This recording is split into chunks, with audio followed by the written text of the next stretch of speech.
Okay, so that is our Pathfinder Into the Cinderlands music from Sirenscape to give us a starting theme of where we are.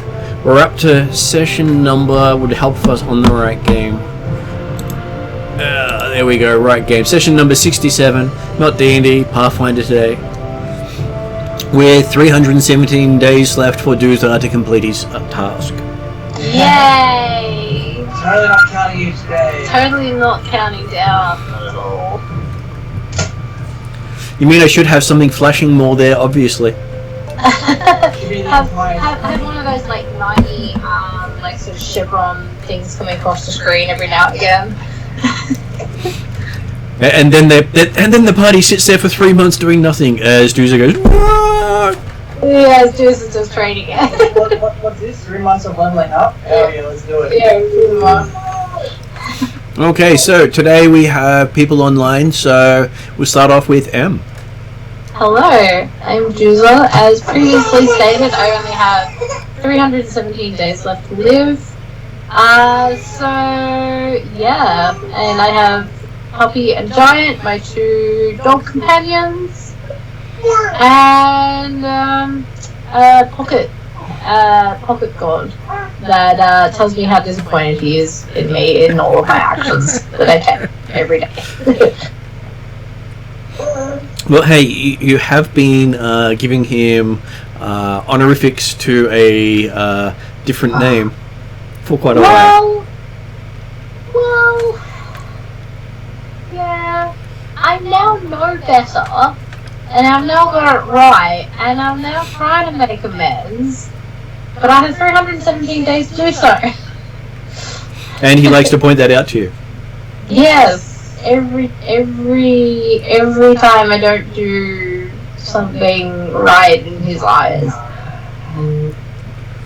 Well, now you've got his attention. I'm not sure that's a great thing. Well, yeah. Probably not. Next person up online tonight we have is Josh.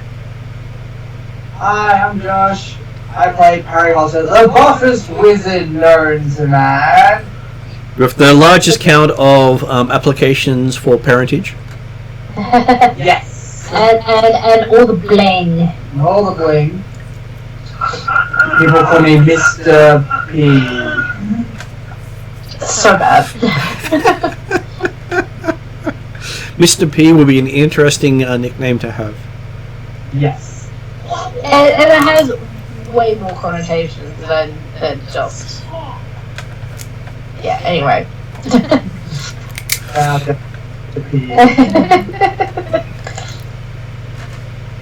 It's okay, I've wrote it down because it will be interesting to pop up again later. Next online tonight we have is Jeremy. Yes, good evening all. I'm playing Corda, the half-human would-be hero of Sandpoint, but unfortunately has just suffered a significant crisis of self. He's a bit uncertain exactly who and what he is right now. Yes, things have been a little awkward since he turned evil, and then had it blown away. The most noticeable impact right now is that he's feeling half blind and he's got at least 2 left feet. Next What online. the fuck happened to you, man? Well, next online we have today is Mark. Thank you, Martin. Hi, I'm playing Sparky, the ever-joyful female rogue. Dwarf rogue, of course. Who, pretty sure Mr. P means something different in Dwarven, but not sure about that quite yet. I'll get back to you about that one. Hey, you could just have an accent and call him Mr. E. No, I've got other ideas, but we'll just see how I go along with the game. All good. And last player for tonight is Victor. Hello everyone, I'm Victor from Brazil and I play Luna. Luna is just your anti-human oracle. And she's very curious and pretty much doomed to die because of that. Okay, so in the did someone want to do a recap for everyone to tell them what they missed? Juice has got 317 days to live. We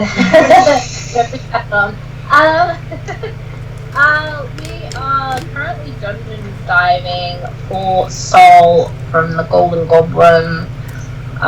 We have come across many enemies, and in the process of that, we came in the last session against a drow, was it? It was a drow. Yep, the nightmares of it, if I'm right there. Yeah, so the two elves in the party have been acting funny for the last day or so, and we finally found out why. And when we went into combat, one of the half elves, being I think David's character. yeah, no, not Bailiff. It's Bailiff is not half elven. yeah, it was you. It was your character. Corda. Corda. Corda's also an elf. Corda had the elf literally not sunk. It was like burnt by the sun. I'm pretty sure it was Bailiff's spell that did that. No, it was the dark elf, the other elf. Yes, he'd become, both the elves in the party had become somewhat infected by crystals in the caves, and wasn't it for being in proximity of the drow? well, it was the sort of thing that they were feeling a bit strange, although not necessarily obviously to the rest of the party or anything like that. However, when we actually came across the drow, Corda, who was the first one to meet, suddenly realised that in fact the drow was far from the nightmares of our dreams, but in fact more like my sister. So, and a lot of the apparent physical changes that had been occurring hadn't been all that visible because, hey, we were still under in the darkness, and Corda was wearing full armour. So, and for a time he had perfect dark vision, which I'm sure was useful. Yep. So it really lasted no more than a minute or two. So. Okay, and we ended up finishing the session where you realised you were deep underground, touching the ring over the bay of Riddleport. Oh yeah, we found part of the gate, which is astounding because I don't think anyone's ever found that before. And Harry's noted it down. Well, and the point is, everyone's found it in the sense that it's been an archway over the harbour. No, but they hadn't found where... People didn't realise that it was necessarily a ring that went under the ground as well. So I think they did realise it was a ring, but they didn't know how deep it went under, or how to get to it to view it from underneath. And we've just found a piece sticking out. And near the actual ring itself, you find a workbench where you see a adamantine chisel, and you can see that parts of the archway have been chiseled off. Have been what? Sorry, Martin? Chiseled off. They've been using the chisel on the gate.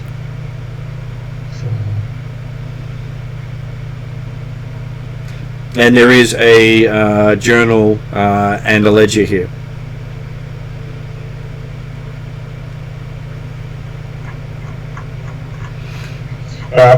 Corda's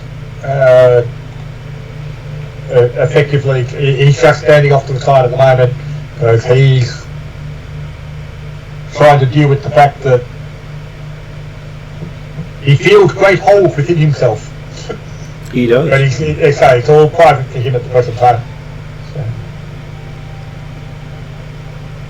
And you feel shorter. I point out to Parry the ledgers. So that's something you'll probably be interested in. Okay, one of them seems to be a journal of someone by the name of Depora Azurane. Your name doesn't mean anything to Perry.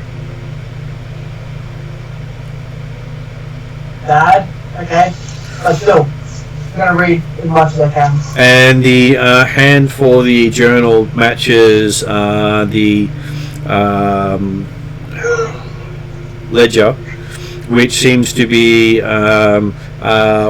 where Saul has been funneling some of his money.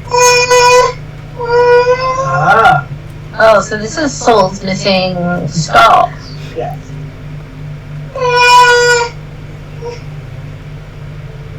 Better take me back to Soul. And the journal goes through a lot of strange and exotic weather effects that have been occurring over Riddleport for the last several months, including the appearance of the blot itself. Everything that led up to it and everything that had occurred since then, with a note that in another 6 to 12 months they expect it to culminate.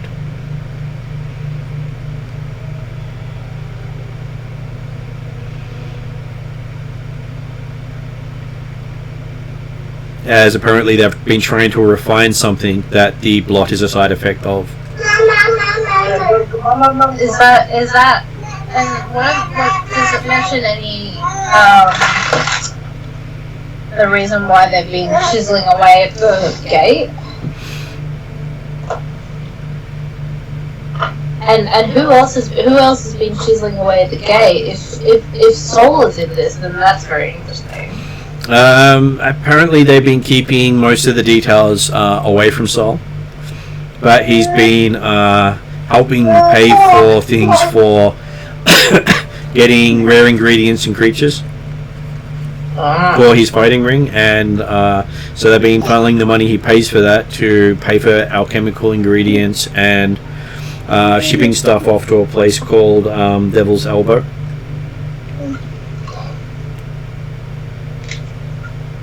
Because that sounds like a fun place.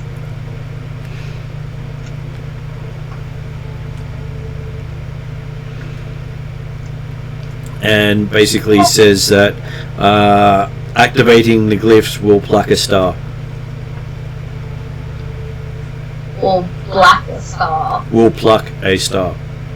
Like you like hit a star and make it come out type stuff. Oh, alright.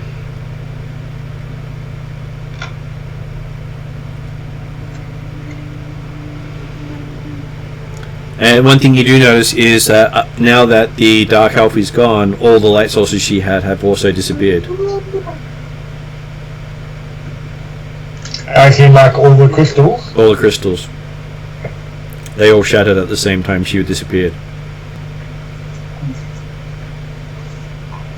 Well, that's probably a good thing.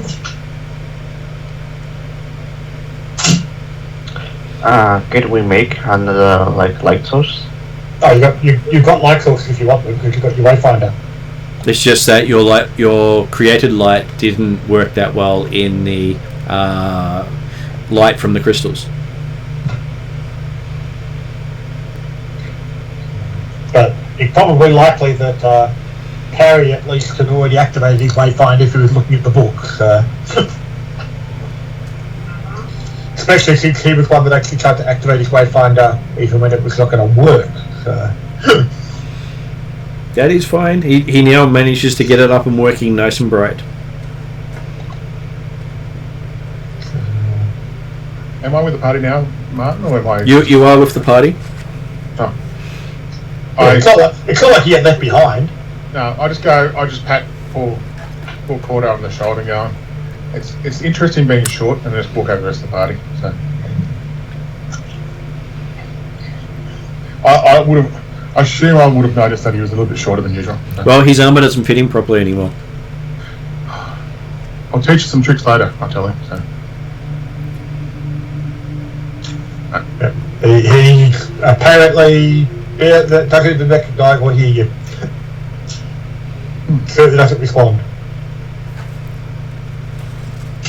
Okay, I made a promise with somebody that I need to report on any strange situations with you, so I'll have to do that when we get out. So.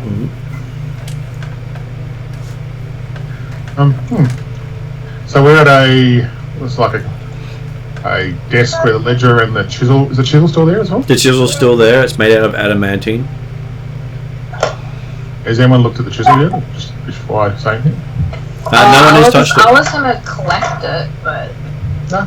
Oh, if you're going to do that, I was just gonna. I didn't know if anyone else had a. I'm sure people would be concerned if the dwarf wanted to have a look at the stone carving tool.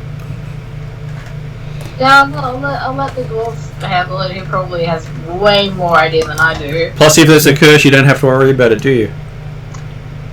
Well, if it is cursed, I don't have to worry. So, does Sparky pick up the chisel? Sparky would like to do the full circle around the chisel, just as a rogue would do. You can only do about a half circle, considering their desk is up against the wall. Okay, that's fair enough. I'll just do a half go. Now, I know I don't in Pathfinder have any stone cutting, so, but could I just do some sort of investigation? I just want to see if there's have I seen something like this before in a dwarven kind of settlement? Yes, you've seen chisels before. Adamantium chisels, like this type kind of thing? Well, the harder the metal, the rarer the metals it's used to collect or work with. So it's actually managed to chip the rune gate. Yeah. The big rune gate. Yes, the Cypher gate. It has managed to chip the Cypher gate. Wow. Okay, that's. Okay. So I will gently pick it up. Yep. Have feel in the hand, see what it feels like. It's quite heavy. Sinks right into your hand as you tap it on your hand. Do I have any writing on the chisel on the handle or anything like that? You can quite easily see the writing with your blood spurting across it. Huh? It's extremely sharp. Oh, okay, sorry. You tapped it on your hand. I thought I was going to hold in a way where I don't cut myself, but yeah. But that's fair enough. I deserve that. So okay. But if I'm starting to cut myself, I put it down, but I want to see what's on the writing. Can I read out the writing? Is it dwarven? Is it any sort of language at all? You don't recognise the writing. You've never seen these runes before. Okay. Well. Hey Parry, you might want to come have a look at this. You have a look. You see a blood-soaked chisel. And then you see a hand of a dwarf rogue who has blood on it. I forgot not to play with sharp things, I say.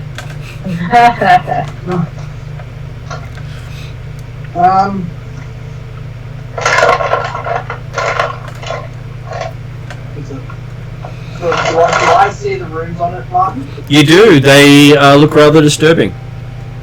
Disturbing. Covered in blood. Well, there is that. The blood makes them stand out more. Alright. And as you watch, the blood soaks into the runes and slowly disappears. Oh. Okay. Whose blood was it? Hang on, let me do my sound effect. Nope. Okay. I go, oh, that's never good. That's never good. And then you hear a low voice come into the room saying, "Sacrifice accepted." Oh no! Oh really? I'm sure the time into the session. Okay. Harry was just about to say, I think you own the dagger now. Or that or the dagger owns you. Technically, she's a lot of dagger. Oh, you know what I mean. Same thing, it's the worst thing. It's obviously as sharp as a dagger. Well, if it's managed to chip the Cypher again, I'm not surprised at how sharp it is.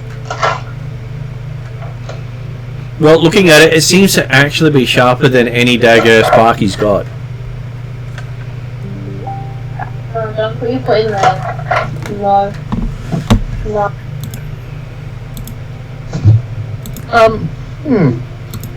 Did I hear what direction that came from, that voice? It echoed around the room. Everyone heard it.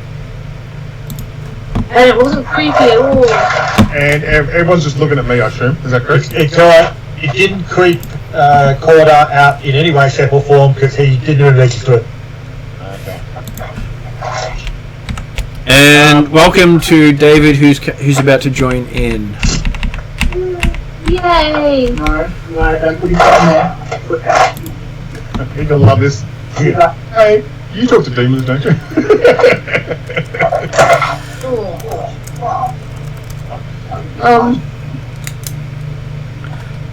All I hear from Sparky is a hi, and just trying to see if we get a response from the thing that said something. The demonic voice that just echoes through the room. Hi, Dagger. My name's Spot. You don't get a response after you say hi. Apparently the chisel is now snubbing you.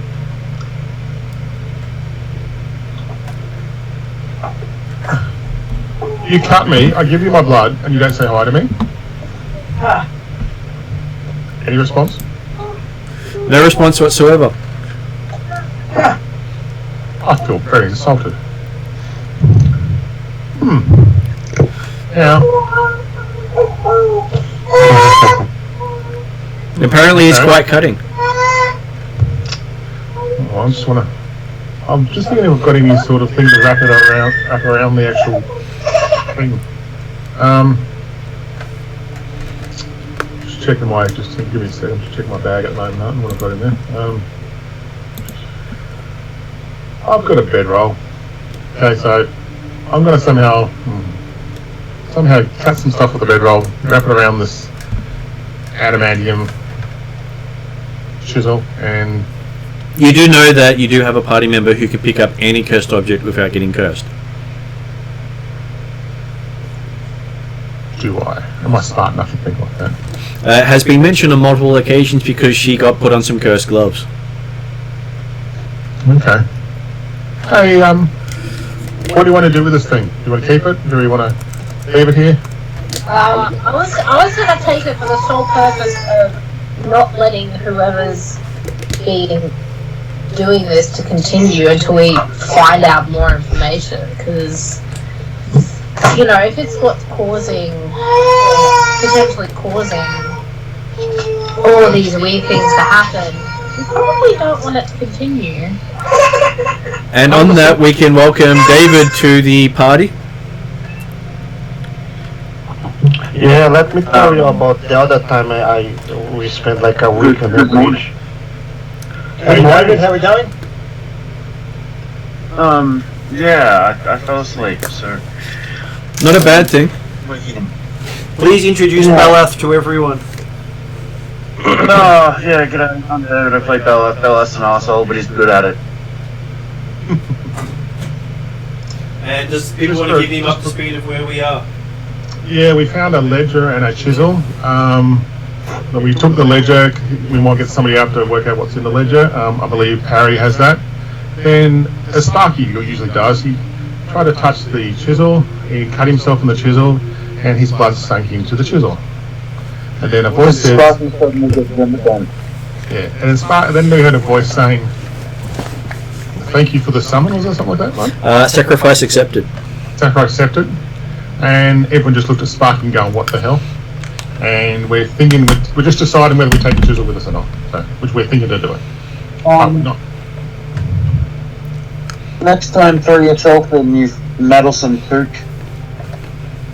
Yeah, I didn't want to expect to cut myself, but I did.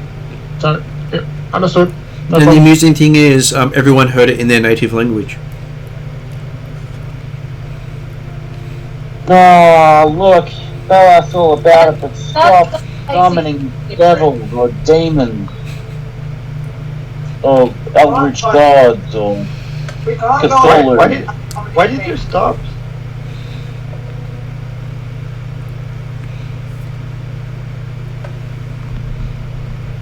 Why did you stop, David?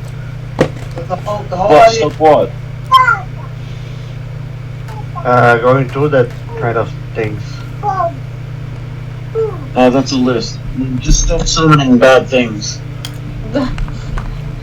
Stop doing bad shit. Have you seen the party though? I think we're known for something demons and things, okay? Yeah, but keep in mind that Bella's saying that. Yep. And I was 10 minutes into the session, and I decided to do something wrong. So I think Bella feels like he's too old for this shit. yeah. Okay. Duzo, I might use your help on this one to somehow we can take the subject of this. I pick it up from the handle where the not pointy end is, Yep. the not sharp end, and put it You feel that handle vibrate under your touch. I feel the handle what? Vibrate under your touch. You can see the tip of it moving extremely fast. Oh. Okay. Have we done something? Not only is the tip sharp, it also vibrates. Okay. Whoa. Oh, this is getting a bit phallic. Harry's intrigued. Is this the thing that is getting sunk with blood? It is the thing that sucked up some blood, yes. Do that make Luna curious? What will happen if she give it more blood? Oh, don't. Does it? Don't. No, I'm not curious at all. Thank you very much. I believe Luna is extremely curious about giving it more blood. Don't. Of course, Luna's curious about that. Bella's. Maybe if we give more blood, maybe if we give more blood, it will we gain power over it. Maybe No. I don't know.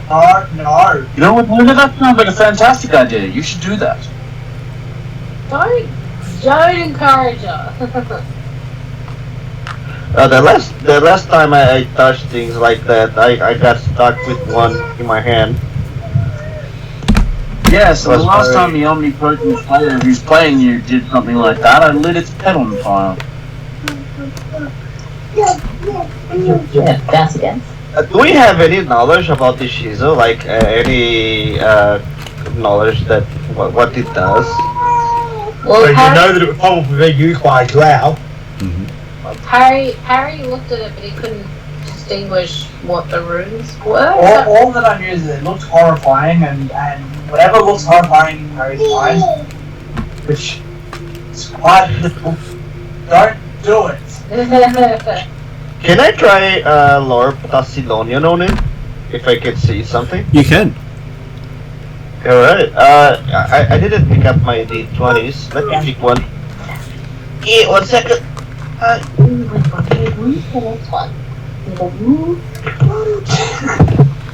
Yeah. And then he goes, dispatch. Oh man, I am still having PTSD from last time I played. 19 plus 10, then I am expert. 27 total. Okay, you think the rune empowering it to cut sharper things. To cut faster, sharper, harder. Oh, it's just an In the name of That's an demon object. gods. I thought it was an object with immense power, not just like a faster tool. Luna just lost the interest in the chisel.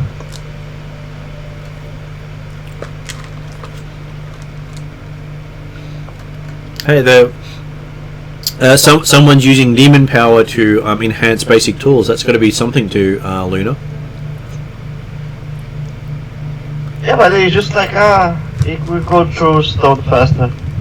So the fact that it's working in my hand, like with my gauntlets on, means that it's not a transferable curse. Is that right, Mum? As far as you know, it doesn't actually It's not an activated curse. It's whatever happened has powered the item, and the item's powered not by touch but by use. So if I put it away in like my Bangalore, it will stop vibrating. There's one way to find out. I put it away in my Would a knowledge of occultism be useful at all? It would.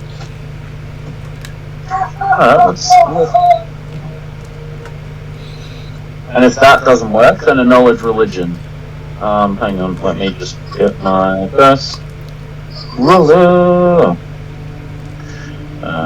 14 plus knowledge. 22.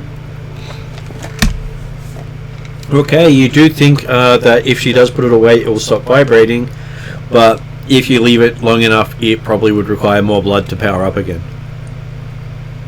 Okay, knowledge religion. Why do you give blood to make a hammer go through the day of 25, knowledge religion. So with your religious knowledge, someone's made a pact with fiendish creatures to empower the chisel to cut through things that normally wouldn't. Oh. Baleth gestures out. Can I have that for a second, please? I hand it over gingerly so I don't cut myself. What about cutting Bella? He can look after himself. He's seen what the effect can do. It's still vibrating? It is. Is there what do I feel like it's been empowered to do? To cut things. It's a chisel. It's designed to chisel stone, wood, metal. Okay, so it's a stone chisel or wood chisel or the above? It's an everything chisel. Okay. It is a super powered, super sharp mega Well, chisel. where are It's you at the moment? made of adamantine. You're standing next to the Cypher gate. That has noticeable Is chips. there a stone wall? There is stone wall, but there's also the Cypher gate as well. Okay. You're inside a cave at the moment, like the cavern underground. Yep. Please. Do we want to disturb this gate? No. No. Aw, come on. Remember, the Cypher gate, you're only looking at one small part of the Cypher gate. Most of it is a big arch across the entire harbour of Middleport. Yeah, you should I'm just going to use the chisel on just a small section of rock off to the side. Okay. The chisel sinks right in, and it feels like you're just pushing it through butter. Okay. Baleth looks to Luna and says, Luna, would you like to see what the chisel does? Of course I do. You won't use it on me, right? Hold your hand out. Which hand is the creepy question? hand or the good hand? Well, I mean, it doesn't really bother me, to be honest. I give you the creepy hand then. What can make it worse, right? Is the creepy handle a strong hand or balled up, or is it open? It's balled up. Oh, let's see what's happening here.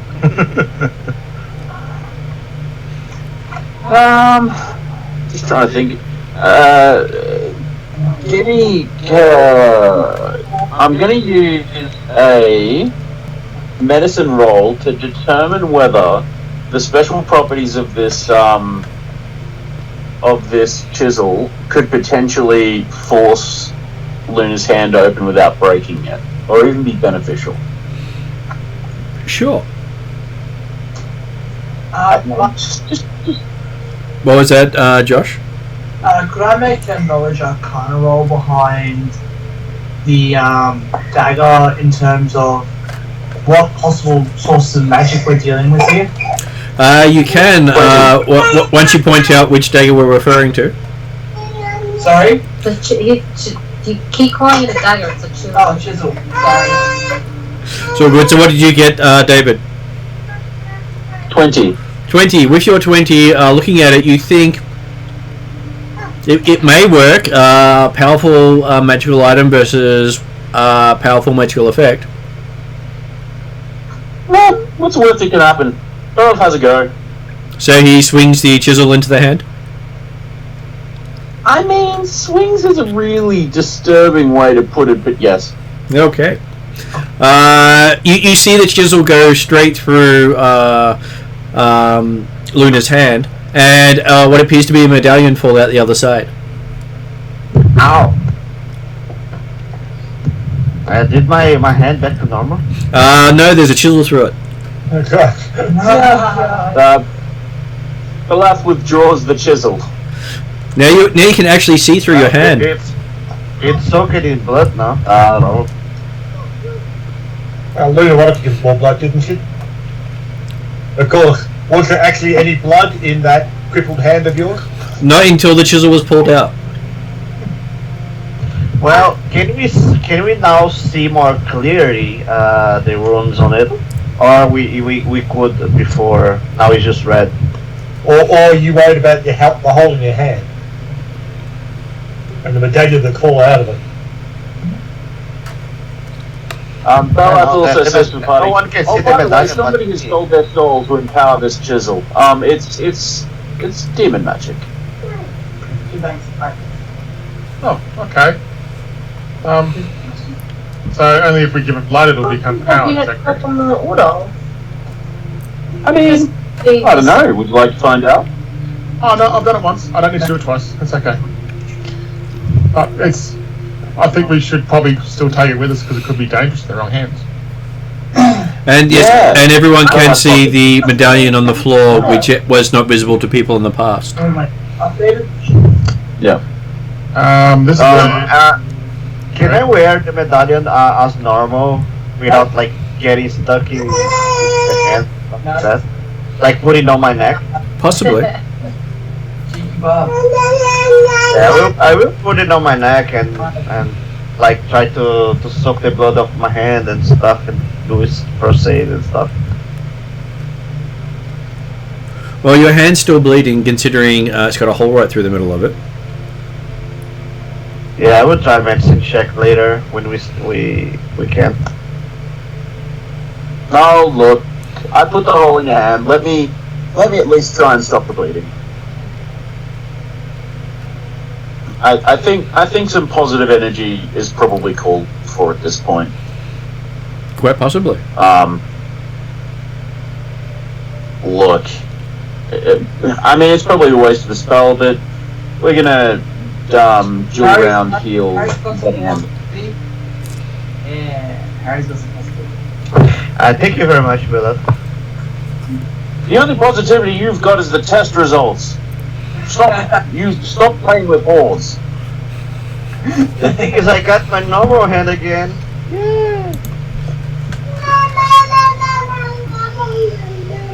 So Martin, 2-round heal on the Jesus cosplayer.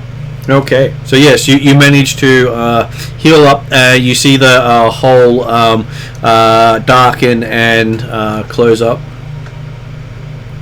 Cool. There's a nice little scar there with the same symbol you saw on the chisel. Lol. Well, there's no way my hand is getting normal, right? Oh no. So you might have somewhat normal I use had of that it. tattoo on my hand, okay. Doesn't appear to be a tattoo. Said scar rather than tattoo. okay. Now the medallion fell out of his hand. Did his hand like come back to normal, like open up like it usually does, or was it still? He can now move it. It just looks very stiff because he hasn't used the hand in Okay. probably close to a game year. And this is my memory, Martin. Mm-hmm. The medallion, was there any problem with the medallion we saw before he put it in his hand originally? Or was No it- one else saw the medallion except for Luna. Okay, cool. Previous person who saw it was Pinwinkle. That's okay. Then I'll ask the question. What's the medallion there for, Luna?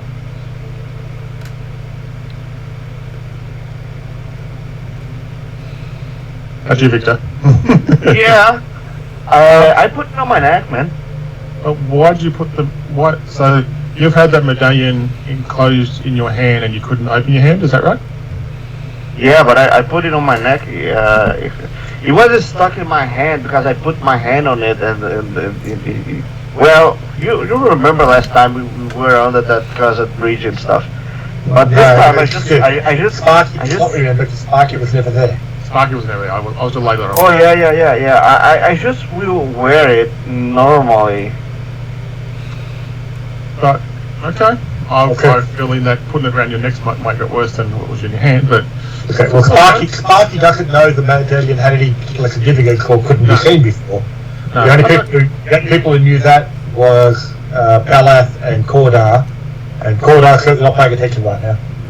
And does any other party member touch the Cypher gate? Touch at the what?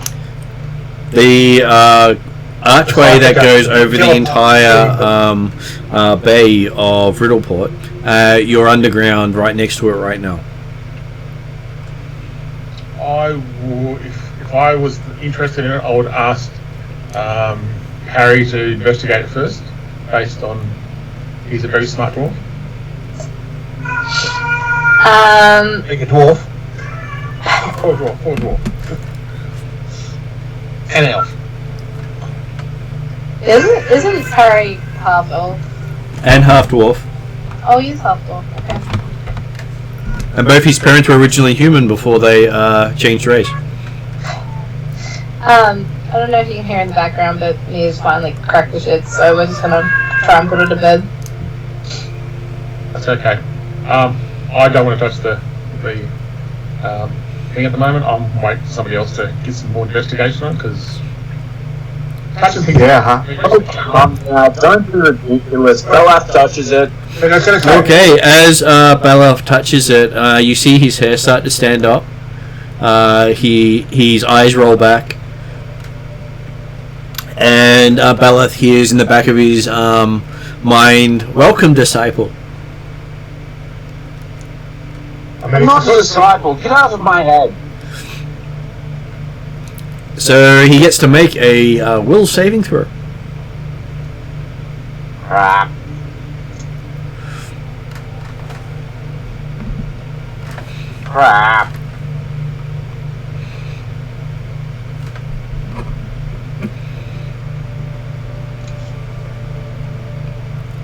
So what was Belaf's roll? Holy shit. My will is awesome. I rolled a 6. 17. Okay, so everyone hears Belaf say, "Yes, master," whereas Belaf says, "Get out of my head," in his head. And then as you say, master, and then whatever you say, master, and then let go. Cool. I can't help but giggle. What the bloody hell was that? Master, hey, Belaf, hey. Sparky giggles to herself. Shut up, or I'll make it, you call me master. Belaf touches the thing again. Okay, Belaf's eyes roll back again. It says, "Welcome, disciple." Listen here, you shit goblin.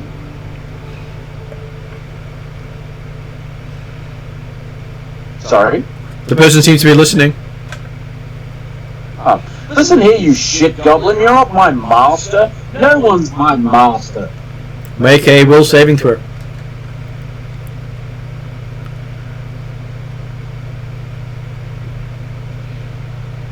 Okay. 25.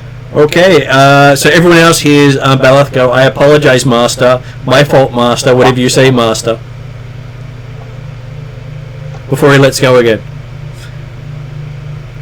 Belaf grabs it again. Yep, his eyes roll back again. "Welcome, disciple." Third time lucky, it says. Yes! You are not my master. Stop making me say something. Natural 20 for a 34. Okay, Balath feels something yank itself out of his hand Sorry, 31. as he steps away, leaving the shard of pride against the rune gate. What? Oh, good grief. You can see the wrench in his arm where it just ripped itself out as he pulled away. Oh, yes, don't care about that. Oh, well, friends,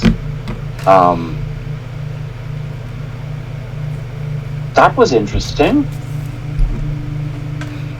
So, something is forcing people to believe that, or say that they're worshipping him, something. The shard is gone from my arm.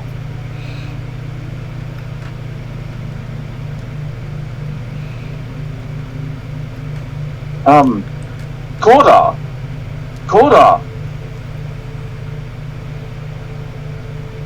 Jeremy? Yeah, Corda hasn't said anything since the end of the battle. Since you blew the elf out of him. I forgot about that. That's hilarious. Yeah, Bella stops for a moment and realizes that he literally burnt the elf out of Cordar. Says, "My friend, I'm so sorry."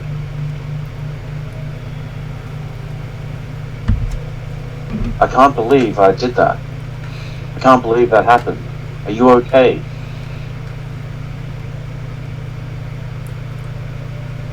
What happened?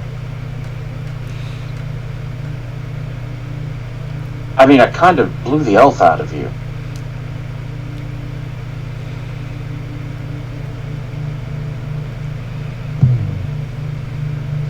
You know, your ears aren't pointy anymore.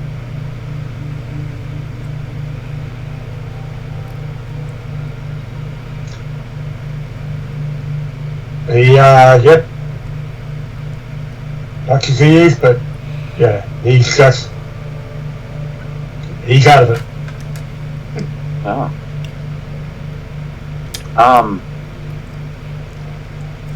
Olaf looks to Luna and her hand. Why would you let me do that? I'm so sorry. I was curious to see what will happen with my busted hand. Last time Yeah, I hold I put a hole in your hand. I'm so sorry. Also, didn't I have something to do with making that gimp hand? I'm sorry, not gimp hand. Slip of the tongue? Maybe. Well, I don't think Balath actually had anything to do with it, because that was just the that occurred when he tried to use the medallion to open past a ward. He used it to close a gate. Yeah. A gate to the demonic plane. Yeah, so that's I don't think Balath has any reason to feel guilty for that one. Oh no, he feels guilty for everything right now.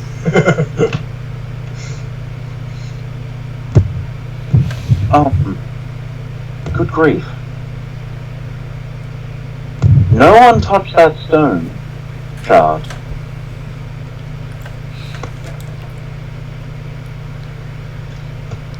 Out of curiosity, Martin, Mm-hmm. certainly on the surface, people would touch the Cypher gate and play around it and climb on it or things like that, would they? People would, yes. Yeah. But most people don't have a shard of Thassilonian in them. Yeah, so Balath touches the gate again. Doesn't hear anything. Oh, good. Is the shard still there? It is. We should contain that shard without touching it.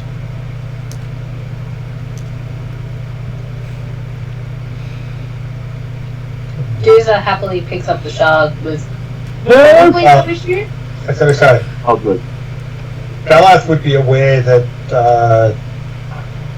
Cordar, as the party, has had the box to carry the shard before, so... Alright. Cordar, where's the box? Come on, wake up, where's the box? No? Okay. Bellas starts going through Cordar's thing. So he pulls out his pouch and lays it on the floor, and then climbs down a ladder, stumbles slightly as he's doing so, and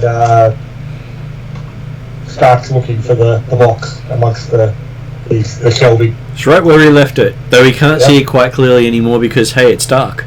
That's right. Well, so he thought he had, like, the light was enough from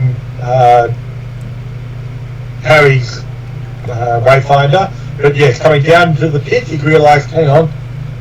So he will. Seeing him stumble around, Bellas casts light on something casts light on something useful and throws it down to him.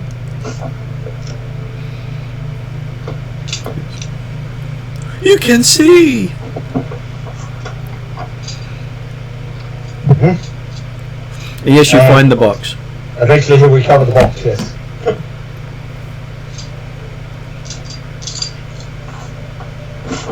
And then, yes. Slowly climb back up the ladder. Probably stumble on his way out again, and then close up the house. Mm-hmm. Bellas grabs the box, takes the box off him, and uses the open box to put the shard in. Does Zuzo put the shard in the box?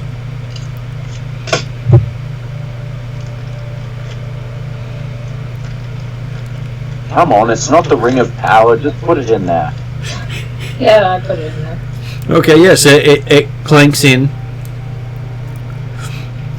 As it clanks in, Balath can sort of hear faint instructions fading from his memory as the lid shuts. What was that, sorry? Balath can hear faint instructions in his memory slowly fading as the lid shuts. What were the instructions to begin with? You couldn't quite remember because they had been given to you when you were touching the gate. Oh, goody gumdrops. This sort of thing, like they're feeling a bit like a dream that you can't actually quite remember when you wake up. Yep. Apparently there's something a minion needs to do. Sorry? Apparently there's something a minion needs to do, and you were the designated minion at the time. Oh, well.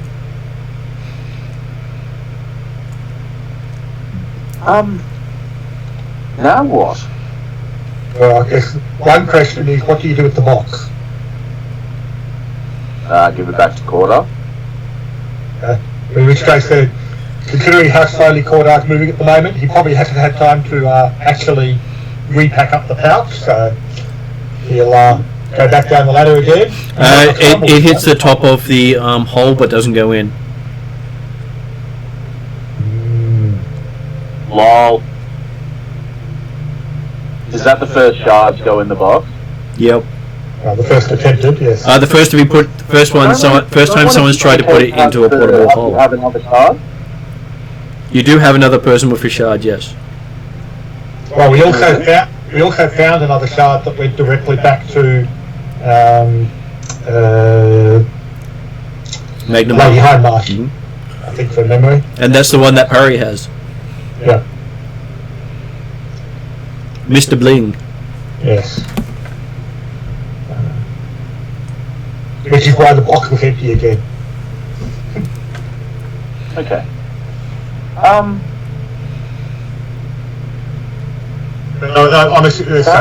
assuming the box isn't that big, so the box could probably go in a backpack quite happily. It just can't go back into the portable hole. Yeah, Belak will take it off you and hold onto it. And he'll also help you try and pack up the bag as well. Well, it's like it's not that hard to pack up again. It's just to draw the thing back up.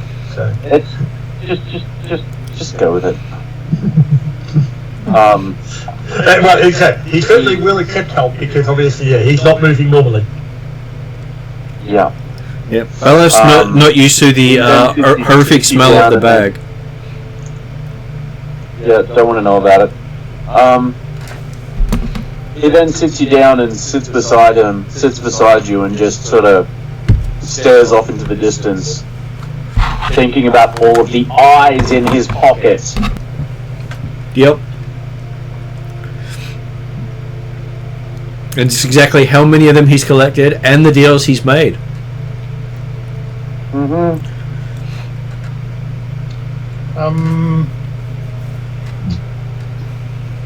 I think we might have broken 2 party members. What do you think?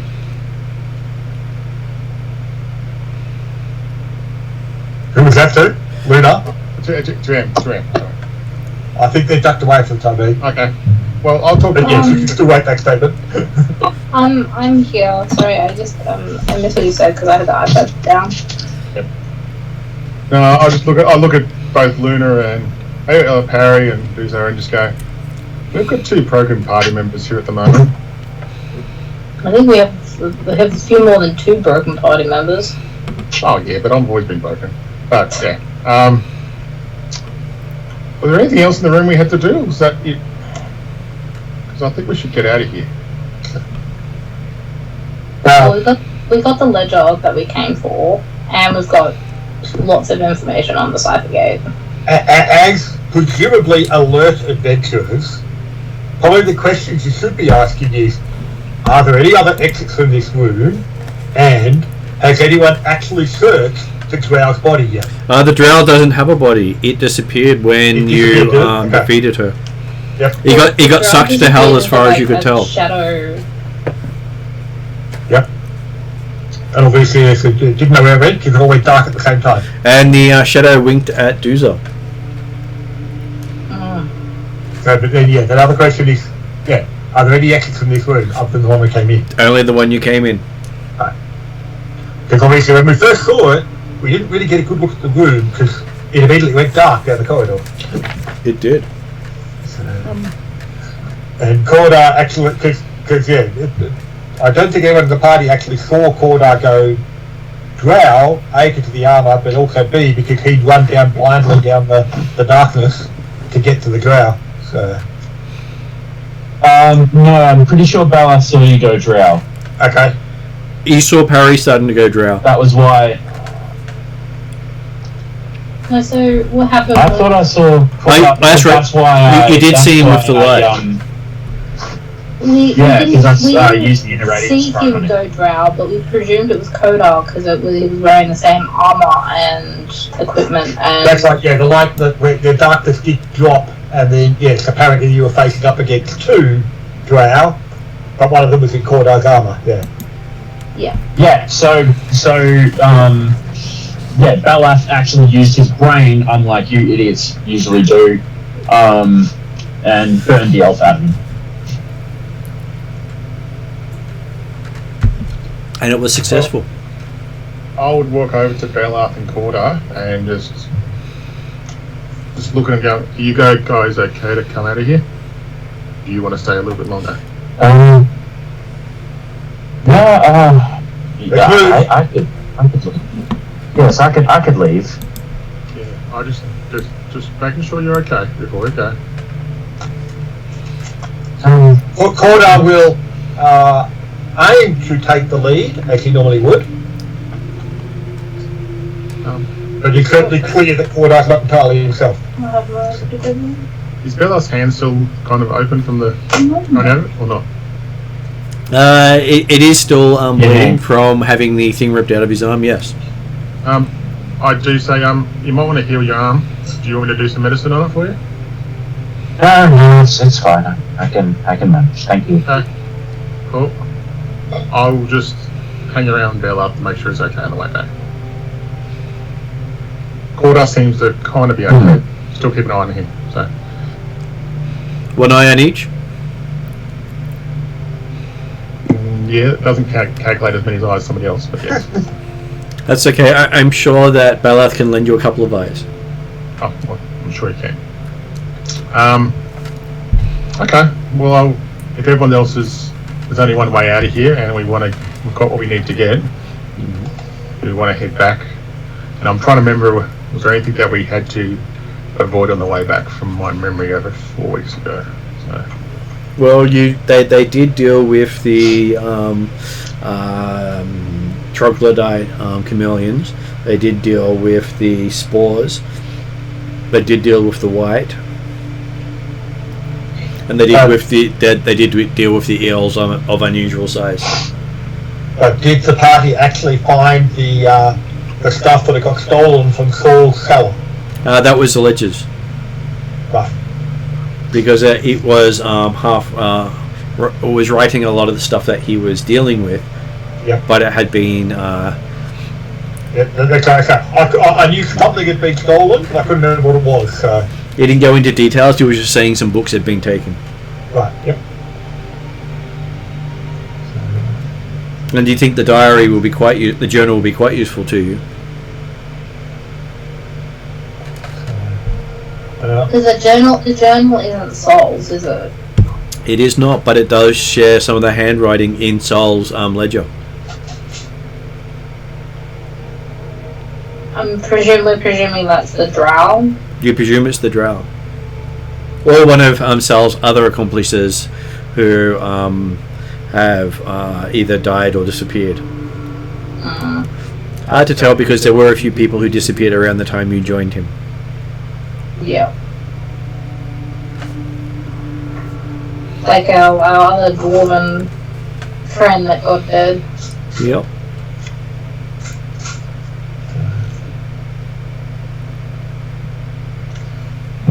But yeah, so Cordar's happy to, well, at least apparently happy to lead the way, although yes, he's unusually enough definitely got his Wayfinder active, and he's actually also happy to hang on to whatever the object, like the small stone or whatever it was that had the light cast on it, if it's still on there. Okay, so yes, you crawl your way out of the place, finally getting up to the surface and getting into the basement. You finally make it into the gladiatorial pits where you found the secret door, and then make your way up outside. Seeing the light, I'm sure, makes a difference, especially as it looks a lot muter than you're used to with your non-half-elf eyes. Well, Cordar would be actually more keen to find a room that might have a mirror or something, because he's actually more keen to actually see himself.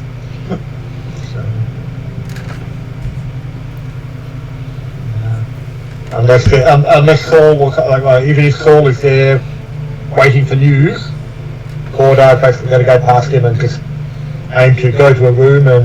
Well, as far as you know, you don't have quarters here.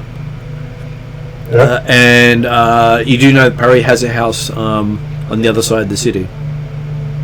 Okay.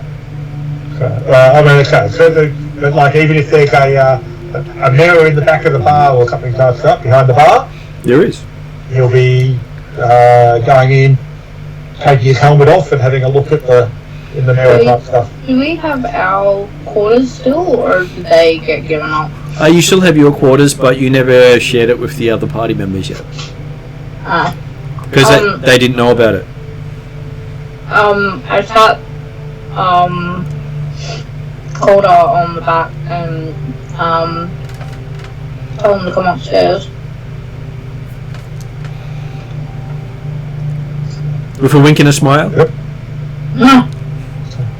Even if there was what I probably didn't notice. I'm not sleazy like Harry. Thank you very much. I couldn't help but ask, considering what you said you're doing. No. As I said, even if it had been part of the plan, it would have gone straight over Cordar's head at the second time. Okay, so coming up to your quarters, Cordar sees himself in the mirror and sees he looks a lot different than he was. A lot more rounded, less angular.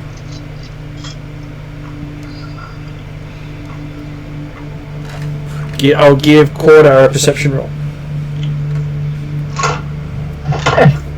You are not an elf anymore. 17. Okay, so as Cordar is watching himself in the mirror, he sees that parts of him that seems to be still in a bit of the sunlight seems to look different than those that's in darkness.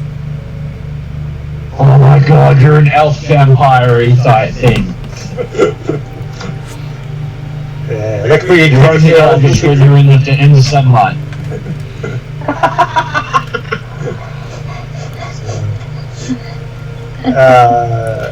So what does Corda do? He at this stage he's probably putting off like he'll be getting out of his armor so he can actually look at his whole body. He strips off. Oh, gross. And Goodbye, horses. horses. It's a pop culture reference to something awful. Oh, okay, right. And yeah, like well, let's say if he notices the oddity between sunlight and shadow, at this stage he's probably just putting it down to the fact that his eyes aren't working properly anyway. Dumb human eyes. Okay, I will give Duza a perception roll as she admires Corda. He admires Corda. Admittedly, Corda does look Wow, a bit. this D&D session's going a completely different direction. It is one of the things is that Corda does look a bit hardier than he used to. 11 plus, I think my perception is 9, so 20. I'm natural 20. Okay, as you look at Corda, you do notice that in the sunlight he has one ear is pointed and the ear that's in shadow is not. Okay.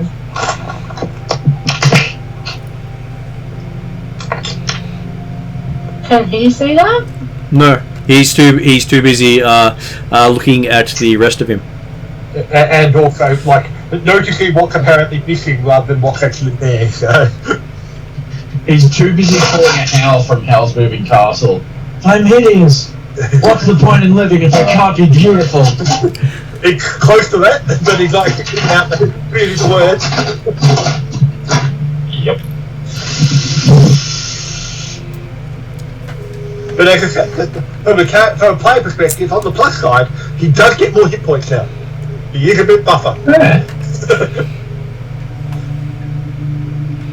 But not nearly as buff as the world's buffest wizard. Well, I don't know, they could do it. He's actually not was the buffest wizard known to man. That doesn't actually make him buff.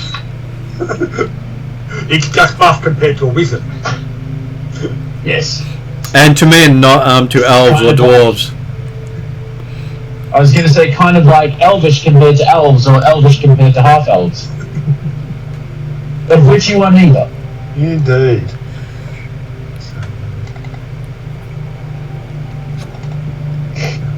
But yeah, so like well, yeah. Unless there's other activities occur, Corda's not doing much else for the evening or the day, the time. It's yeah. Corda will have to be prompted to go do anything at the present time. Okay, so while the two of you are upstairs admiring Corda in the mirror,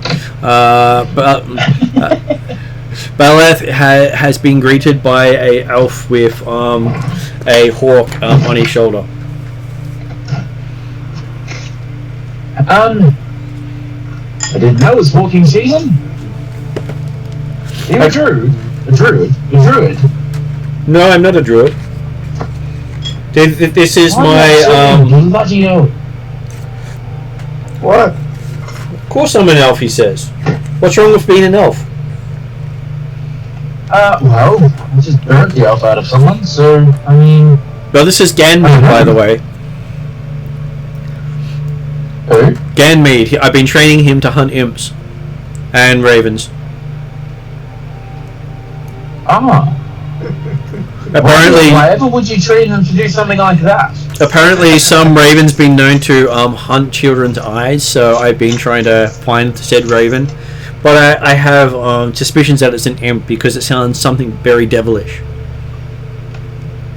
Well, And you should continue on your search. And you should continue on in your search. That sounds like a very good way to live one's life. Well, if I catch it, then I can find the summoner and send the summoner somewhere darker. Dark? Why would you want to send them somewhere dark? If they're friends with devils, I imagine you'd want to send them somewhere light.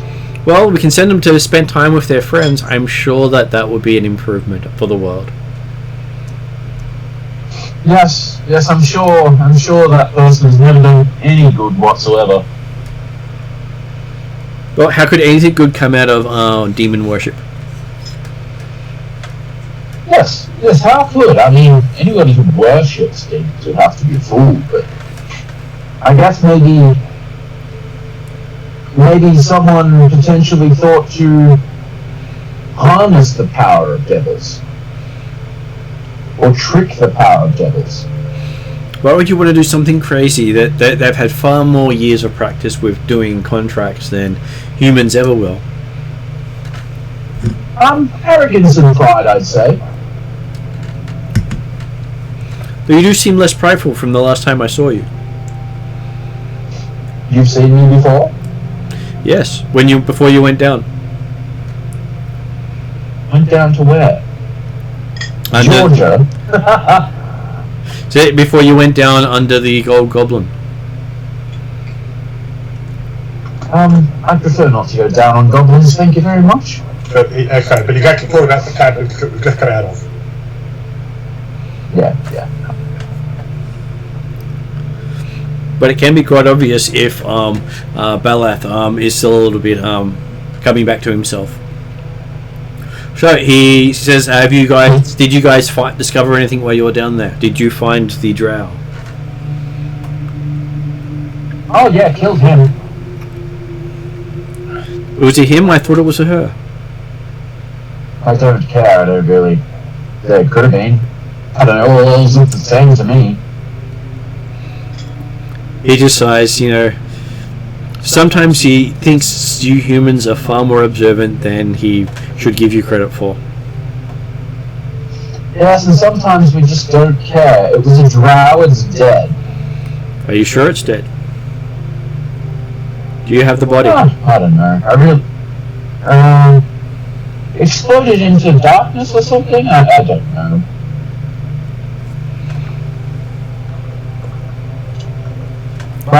Look, I kind of killed it with some positive energy. It sort of exploded with a lot of it. No, sorry, I didn't. I removed a drow curse from our friend with a hell of a lot of positive energy. Well, if he was cursed and you have removed it, then moonlight should help him return to what he was. Oh, excuse me for a brief moment. Sure. So next year then? Immediately walks away. I'm still there, standing there going. As Balaf walks away, the elf Quava says, "Oh, so next year then?" As he packs up and starts to walk out. Oh, next year is it? Oh. Well, he said a moment. We are talking in Elven lifetimes here. Yes, we get it. You're an elf. Shut up. He's going through some motions at the moment. I say the spark talks to the elf. He's been through a lot recently. Balaf very quickly makes his way back to Koda. Or is it just Core because he's lost his Dar? Get out. Sorry, Mom, that's bad. Sorry.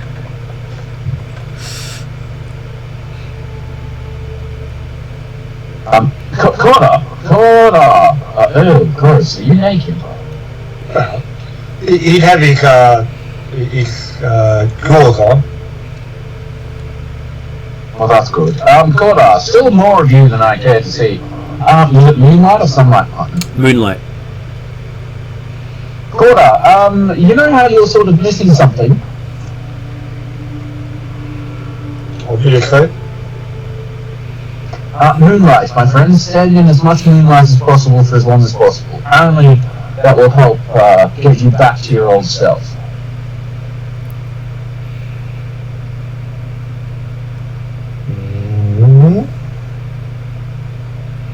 Yeah. I mean, if you want to.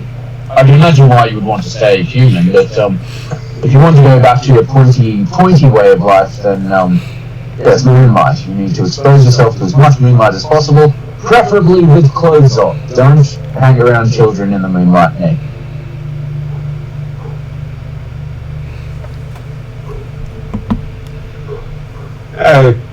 Cordar's just confused as to how that could happen, but then he was confused as to how what happened. So, by the way, what do you remember?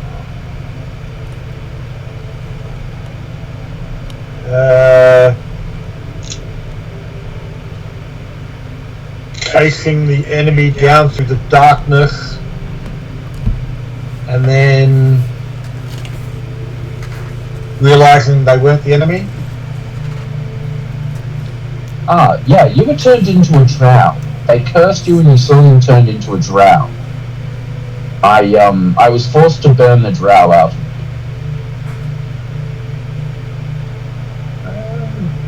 Thank you. You're welcome. Now go stand in some moonlight for as long as possible. But don't expose yourself to anyone you shouldn't.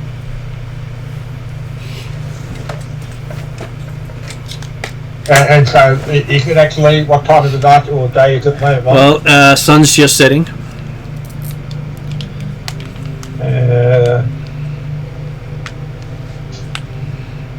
He'll look to Nexa and say, does this place have access to the roof? Unfortunately, Nexa's not here, but you can ask the Void. Well, I thought Nexa was in the room as well, but... Doomsday is in the room. Yeah, sorry, yes. Yes, okay. As the GM slightly points out, the not all half-orcs are the same. No, but all elves are. And remember also that Cordar, okay, orcs are quite as bad as goblins, but hey, they're still green skins in his eyes. So, I just thought you'd like the comment. So, well, okay, so if you look at Doomsday, is there access to the roof from here? Otherwise, he'll aim to try and climb out the window up onto the roof. There is a ladder that goes up to the roof in this room. Yeah, I was going to say there's a hatch in this room, I'm pretty sure. There is. But is that actually lead out onto the roof or just up into an attic area? No, onto the roof itself. Okay. The party installed it. In which case then, Cordar will aim to go up onto the roof and to actually then sit and wait for moonrise. Okay, as you sit and watch They're still dressed only in underwear. As you sit and watch the sun set over the archway.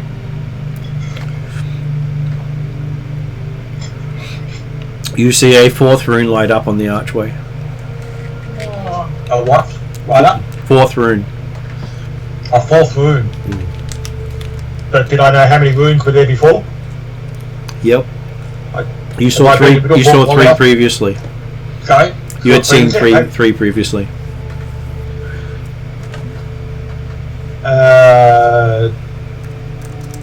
And well, depending on how close the arch is to Saul's place, with his human eyes, he probably can't see it very well at all at this stage. But also, he's probably, like I say, concentrating on other things. You'll notice the lighting up because hey, it was not the light of the moon. So, what's the sky like at the moment? Is it cloudy, clear? It's fairly clear as the sun sets. You can see stars starting to come out, and you think the moon's going to rise shortly. Okay. He'll aim to, basically he'll register the fact there's a fourth rune, and in the meantime he's going to be, as soon as the moon starts to rise, he'll aim to lie out on the rooftop to allow maximum exposure.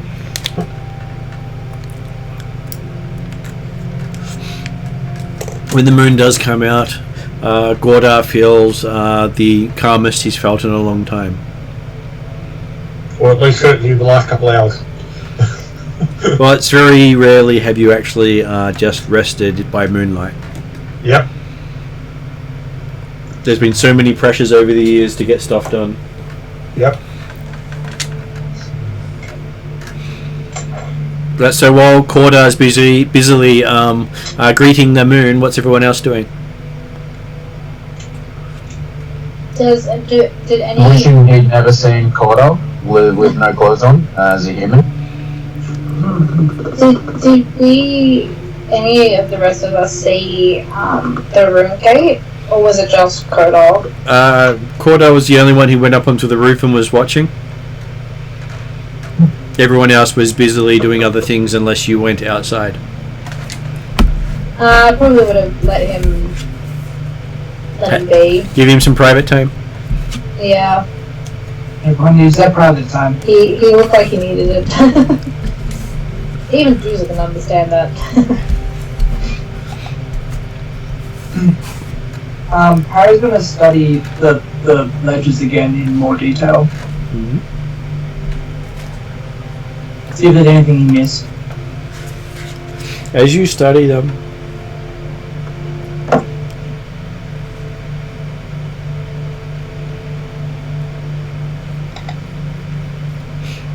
so basically you can identify alchemical supplies, spell components, exotic foods, and payments to ships to take some of these items out to the Devil's Elbow. The Devil's Elbow.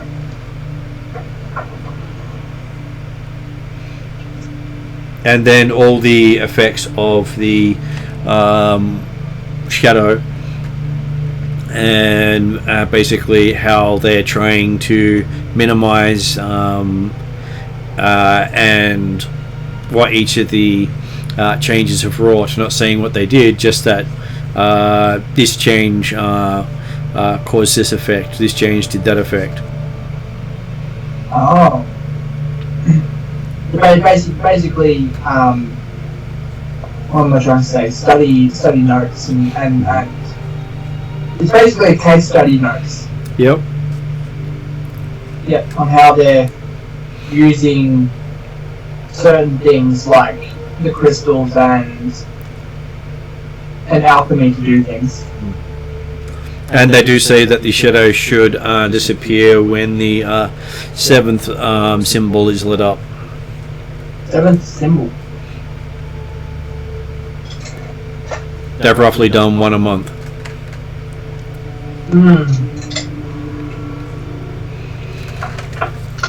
Making you think that there's another, because there's 7, another 3 months to go before whatever happens. Yeah, I don't want to know what the shadow is. They reflect of the shadow as a side effect. A side effect. Mm-hmm. Okay.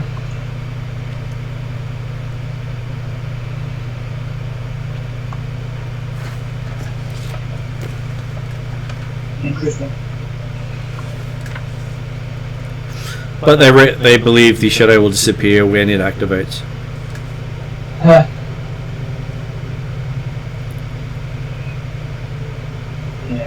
Still not looking forward to knowing what the shadow is.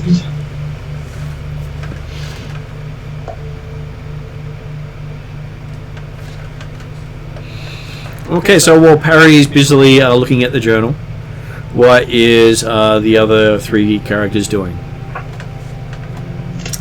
If Elf's still downstairs, I might just have a quick chat for 20 minutes with Elf. Yeah. Okay, Yes, some contemplation. Yep, that's it. And just ask how things have been while we're downstairs. How long were we downstairs, Martin? Just a day or so? Or? About an hour, he says.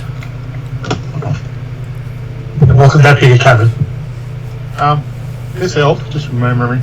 Do we trust this Elf, do you remember? Or I'm not, can't remember now. He's fairly trustworthy, just that he doesn't think much of non-elves. Oh. Well, I might just mention a few things you saw downstairs and stuff like that, and that's about nothing too major, nothing about the ledger or anything like that, but yeah. He does warn of the crystals, saying the radiation is dangerous to the living. Oh. Could explain some of the things we saw down there. Okay. Oh, thank you. I better go check on how the rest of the gang are going. He does recommend not licking the crystals. I'll mention that to Bella. Okay. Didn't Harry look them as well? Yep. What? Yeah. Crystals. Oh yeah, there was. No, I licked the chest. I'm pretty sure he looked at crystals. No, I didn't lick the crystal. I licked the chest to claim it as mine because it was. That is correct. He licked the chest, not the crystals. How? Yeah. I was there. I would have probably liked the crystals, but I wasn't. So, okay. I'll go look for where Parry is and see, and if Luna's with me, get her to come along and see if we can get everyone together again. But see what's going on upstairs. So Perry has a platinum coffer with him. Oh, okay. That's still locked. That's right. It's still locked.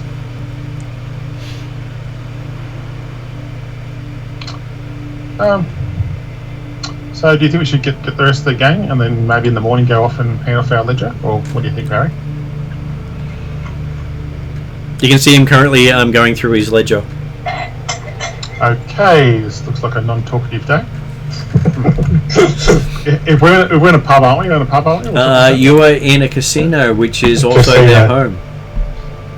Okay, I'll go up and order a beer, I suppose. I'll just have a beer and wait for Perry to finish. I'll offer to buy Luna a drink. They give you a beer. It is considered to be made of. Well, they say it'll put hair on your chest. I've got hairs on my chest, so I'm a dwarf and female, so I'm not too worried about that. But I do say for Luna, I get something a bit more less potent. So I'm pretty sure Luna's not up to the hard drinks. So if there's a wine or something for Luna, I'll get a wine. Okay, so the beer tastes a bit ratty. Mm-hmm. Okay. Can't wait to get home to rock home. Anyway, okay. You're a long way from Rocco. I know, a long way from Rocco. Yeah, a couple of campaigns away. I think so too, I know. One day I'll get there. And I'll bring the wine over to Luna, just to sit down and say, let's just wait for everyone to finish upstairs. Okay, so you give Luna what appears to be some sort of bag of wine. Yeah. Oh, wine! Give me a bag of books. That bag of wine.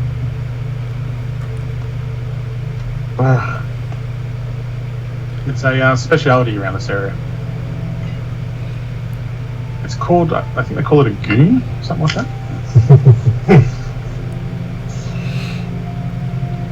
Well, it does seem to have a lot of floaties in it. For you, Victor, in Australia they call it a one of those 4 litre casks of wine kind of things. They call it goon bag. So just try to put a bit of strain in there for you, Victor. But yeah, I'll get that and say okay. And I'm just watching Parry read and read and read and read and read and read. Well, I mean, the other thing is the casino open? It is not currently open. They had closed up. Yeah. Last thing they wanted was a group of people in here if the thief had come up and tried to escape. Mm-hmm. A lot easier to keep the thief inside if the doors are shut. Yeah. Okay, does Perry open the coffer? Yeah, it's shiny. Harry wouldn't be able to help himself with all the bling that he has on him. Okay, so Parry gets to make a check to see if he can unlock the coffer. I believe that's a thievery check. Thievery. That is correct. Are you trained in it? No. Then you can't make the check. Never mind. One of the few things I'm not trained in. You have a rogue next to you. Really ask nicely. Very nicely. I will hand it to the rogue. Okay, so you're going to have to make a will check as you try to hand the coffer to the rogue. It's Okay, mine, all mine. is it a will saving? Sorry, it's just a flat DC check. So flat DC of D20, 50% chance of causing yourself damage. Yeah, be right back. I will pick up something to drink. 17. Okay, you successfully hand over the coffer, feeling a lot of unhappiness while doing so. Yeah, I was about to say it burns me inside, but I want what's inside. I hand it to the rogue as much as it burns me. Okie dokie. Okay. Just a roll for thievery, Martin. There's a thievery roll. Okay.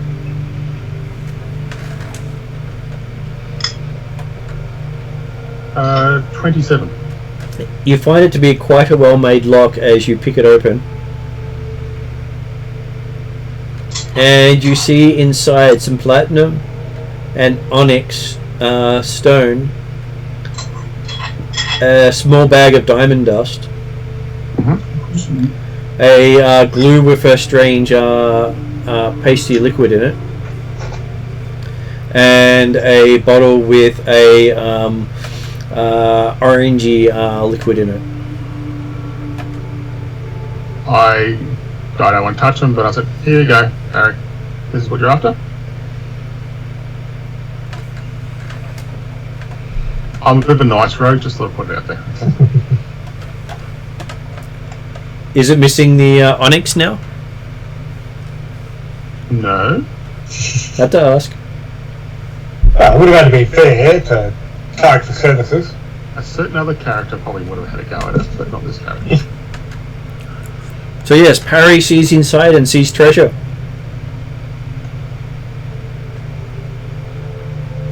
And he, mine, all mine. I thank the rogue, and as much as I'm gonna have to probably make another bloody flat check, I will give the platinum pieces to the rogue. All the platinum pieces? Half. Oh, that's okay. That's only 6 checks. Oh, is it per piece? As per item you give away. Oh. That hurts, doesn't it? It does hurt.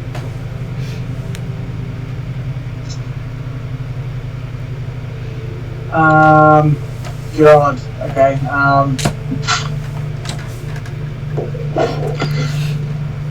I'll give him 2 platinum pieces. Okay, so 2 checks. Okay, so you keep giving him platinum until it really hurts. First one was natural 20. So you successfully give it away and don't have to worry about making more checks this day. Oh. Natural 20s do come in handy. Nice.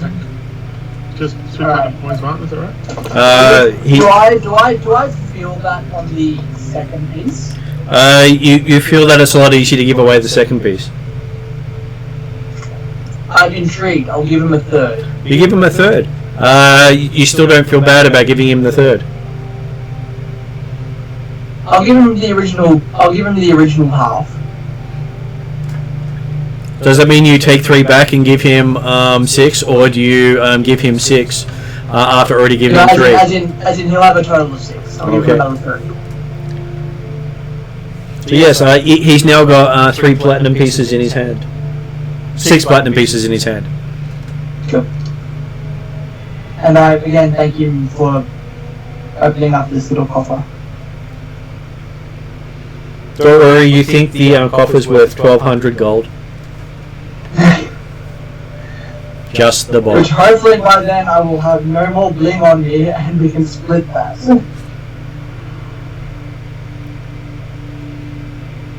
The box doesn't count towards your bling. Why would you hope to walk no bling? Well, you know what I mean. If I hand away the coffer. You handed away platinum. Quite a lot of money you gave up. That's fine. But even more money you kept. That is I've true. given away more. I think I've won on the how many match money you can give away one hit. So. Okay. I'm going. Well, you didn't give it away. You just bought yourself a few brides. No, services, I think, is the word. So.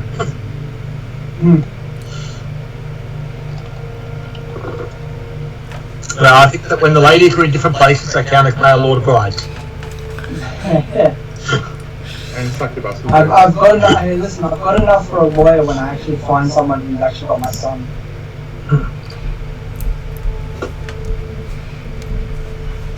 Oh, okay. Pretty good. Okay. Oh, What is pretty good? Cut the paces. I just had to have a quick look. So. Okay. Well, particularly if they're platinum pieces, like in Pathfinder 2. Pathfinder 2 makes them worth so much more. Okay. Just remember, silver's the base, not gold. Oh. Oh. Okay. Oh. Okay. Yep. I will learn not to just hand these coins away like I did previously for his character. I will give our dwarf a perception roll. Okay. Perception roll. Come on. Good dwarf.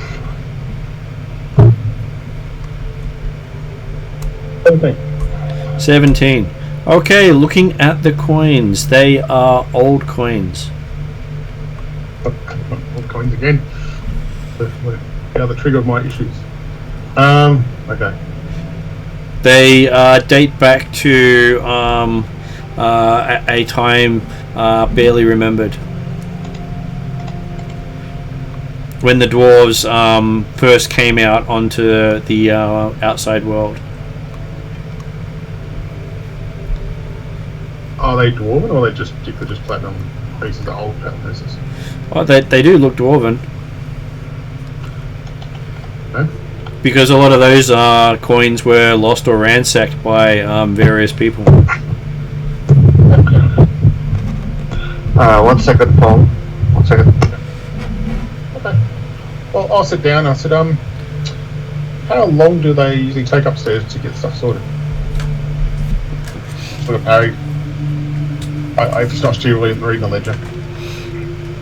No, because you're busy with the coffer, so he'll stop reading the ledger. Oh, okay, sorry.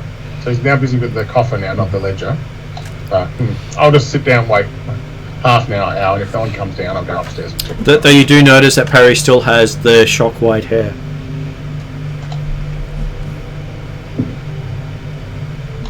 New look. Definitely not dwarf inside of him. Could be. Depends on. Oh, I don't know. How old would I think Parry is, kind of thing? Dwarven. In dwarven years, he is barely a teenager. Unusual. Yeah. In Elven, he's barely a teenager. Yeah, I'm about to say both the same. Okay. I'll just sit down there, see what's going on around the place, just keep an eye out for anyone coming into the casino while I wait for everyone to come back downstairs. The doors are locked, no one's coming in. Okay.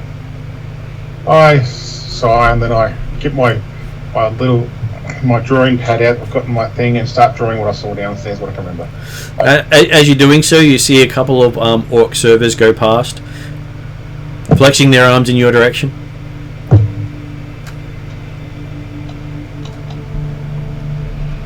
Can I help you? They're the staff in this casino. Oh yeah, I know. Just what do you say? don't mind them. They are as dumb as bricks.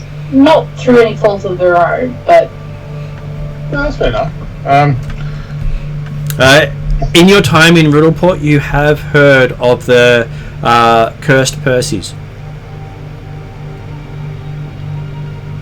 Okay. They are all one soul split over multiple bodies. That if you kill the body comes back again with less knowledge than it had before it died. Okay, fair enough. And Perseus being is the result of a elven curse.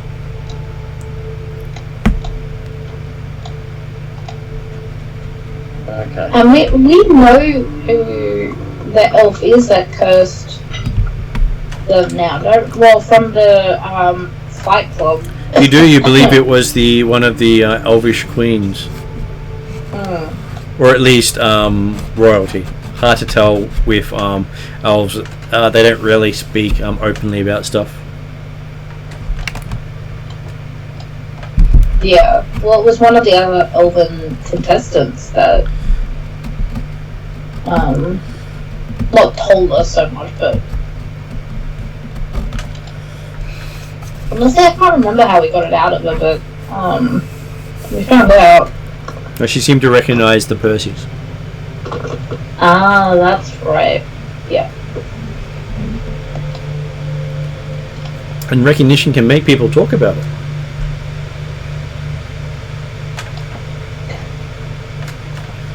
I'll take notice, but I'll start drawing stuff anyway. I'll wait for people. But Luna's probably having a few drinks of wine by now. The Perseus do talk about a horse with flame coming off it riding across the rooftops sometime during the day. Oh. Flaming horse. It was the talk of the town while you were underground. Okay. Oh. Was there anyone on this flaming horse, I asked? Just a horse. They shrug. Okay. Can't think of anyone I know that's a flaming horse. I'm pretty sure I do, but Yeah, I don't. Okay. Okay, I'll mention that. Thank you. And I'll get back to drawing. So, as I said, I'm just waiting for other people to come downstairs because I assume eventually they will. So. Okay, so you end up waiting most of the night. Okay. After about 2 hours, man, I'm going to have enough, and I'll probably have to walk upstairs to see what's going on. Yeah, Bella's just sitting literally right next to you, staring into space. Oh, I thought Bella was still upstairs. Sorry. I came downstairs after Corda went up to the roof. Okay. You were busy talking to the elf at the time, and didn't notice. Oh. Oh. Just completely ignoring your friend. Oh. So it's alright, because the orc servant came and put a drink in front of him, and then took away the full glass later on. Oh. Okay. Oh, sorry, Bella. I didn't see you there. This is after 2 hours, I'm going to say. Yes. Yes. And Beleth does notice that his beer has what appears to be bird's eyes floating in it.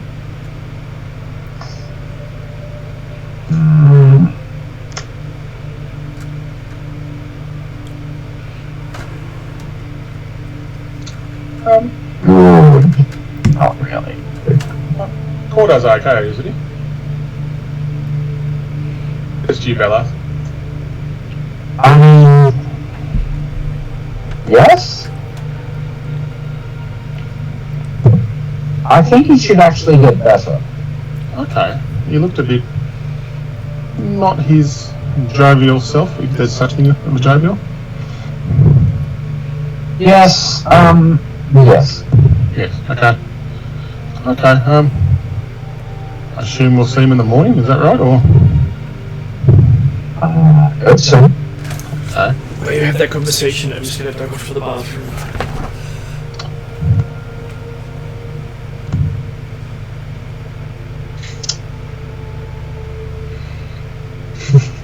I'm trying to think what else I can talk about right now.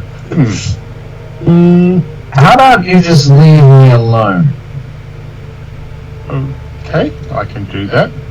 I go over to the next table. You know, if the party's not going to do anything, you could just have a restful night's sleep. Yeah, that's what I was thinking about. Oh, well, do we have any... We did ask about lodging before, didn't we? We don't have a... Well, the half the party has lodging here already, Yeah. because they've worked in this area before, and they brought us to this location.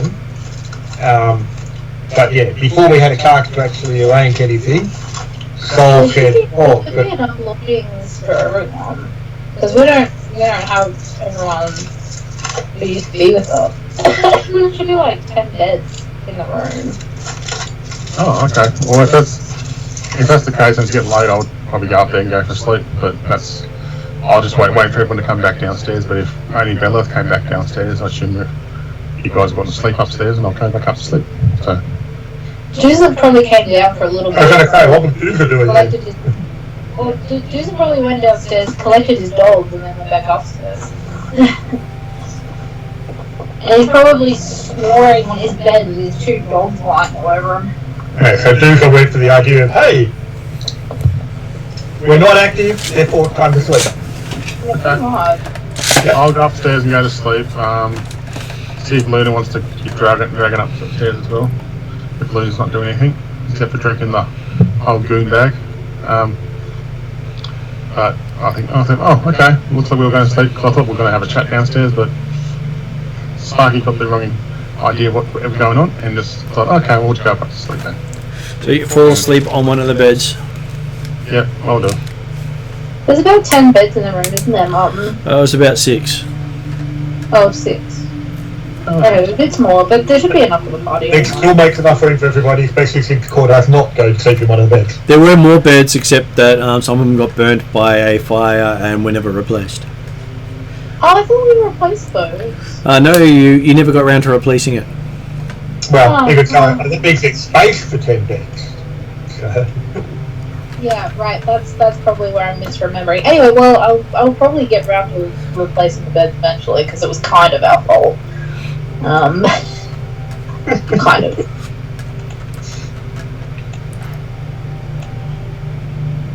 okay, I'll go sleep. I assume, Victor, you're going to sleep as well? But yeah, there's enough room in the room that you could put like a bedroll out if there's not a bed. Yeah, we'll work it out. Last one in there has to have a bedroll. So. I'll leave both Harry and Bella downstairs. Definitely Bella. Bella seems very grumpy, so I'll go away. Okay, so when it's just Parry and Balath downstairs, Balath hears the sounds of wings and 2 ravens land either side of him. with gifts? Hello, boys. One of them drops a eye on the table for you. I think we should probably stop this, boys. You'll soon have enough, it says. Yeah. But I kind of care now. But hey, you've already done the damage. What's a few more?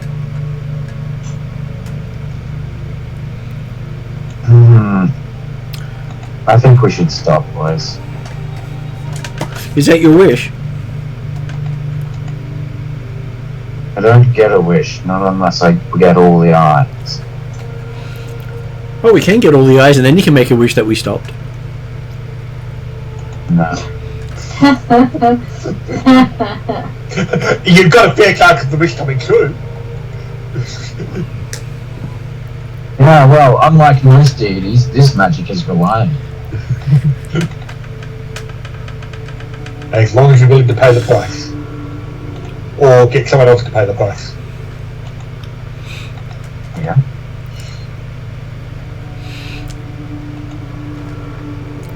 Yeah, and so it does say, so what are you going to do with the eyes you've got then, sir? I think I might burn them. A sacrifice, that sounds fantastic, sir. I know the perfect person you can sacrifice them to.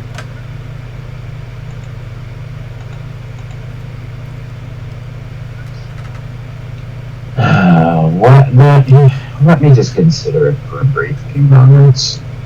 Take as long as you like. They don't mind. They'll get some more while you think he's...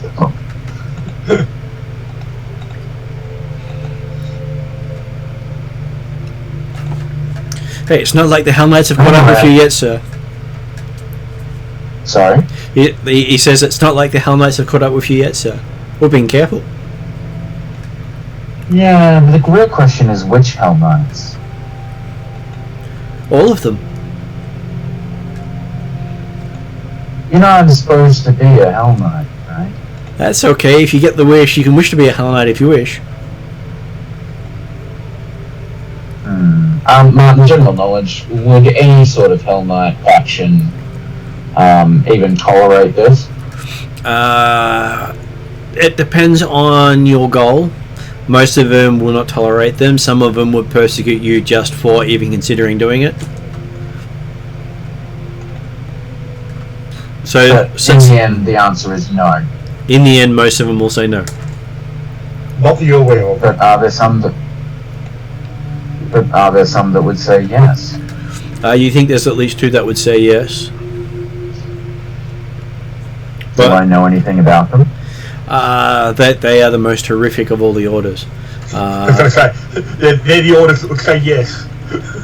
On the thing of from the Chaliak side of things, they're the Hell Knights that everyone thinks of as Hell Knights. That they are Knights of Hell, not Knights against Hell. So once Hell has been stopped, the rest of the Hell Knights are expected to wipe those guys out. And they do. Is there a fireplace? There is a fireplace. Belloc walks over to the fireplace. There is an egg in the fireplace. A what, sorry? A egg about bigger than an ostrich egg. Who put a dragon egg in the fireplace? It's not a dragon egg. What is it? I will explain the... What was it? The massive fiend, or... Basically, it was attack on Titan in an egg. I can't remember who opened it the first time. Quest. No, so it reached its time limit. Okay. So if it's not in a fireplace, it will hatch within like 3 days. Yes, if it's cool, it hatches every 3 days. However, if it stays in a warm location or a fire, It's like every millennia or something. yeah, every millennia this thing happens. Bella, now knowing this, has a brief moment of falling back into who he used to be, and then reaches into his pocket, sighs deeply, pulls all of the eyes out, and throws them into the fire. Okay, so looks like a few people Parry might have a chance of seeing some eyes. Give me a perception roll to see if Parry sees. Harry rolls perception of 27. Okay, so Parry notices a stream of eyes getting tossed into the fire. Eyes. Okay. The eyes are much more flammable than ends. Yeah.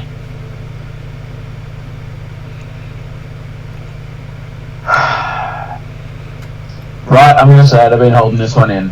Well, I guess we can call this Parliament, because the eyes have it. Harry's not even going to question where all the eyes come from.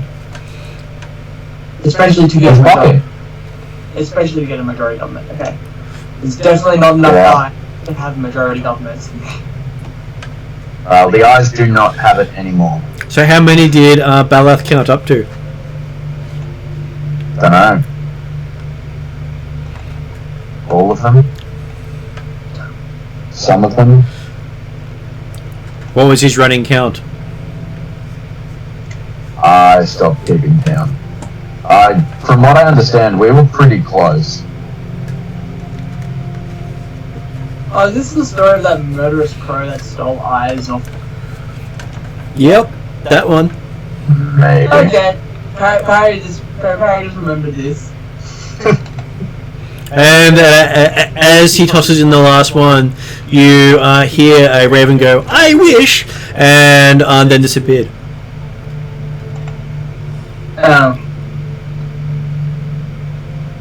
Well, buddy, I hope it was a good wish.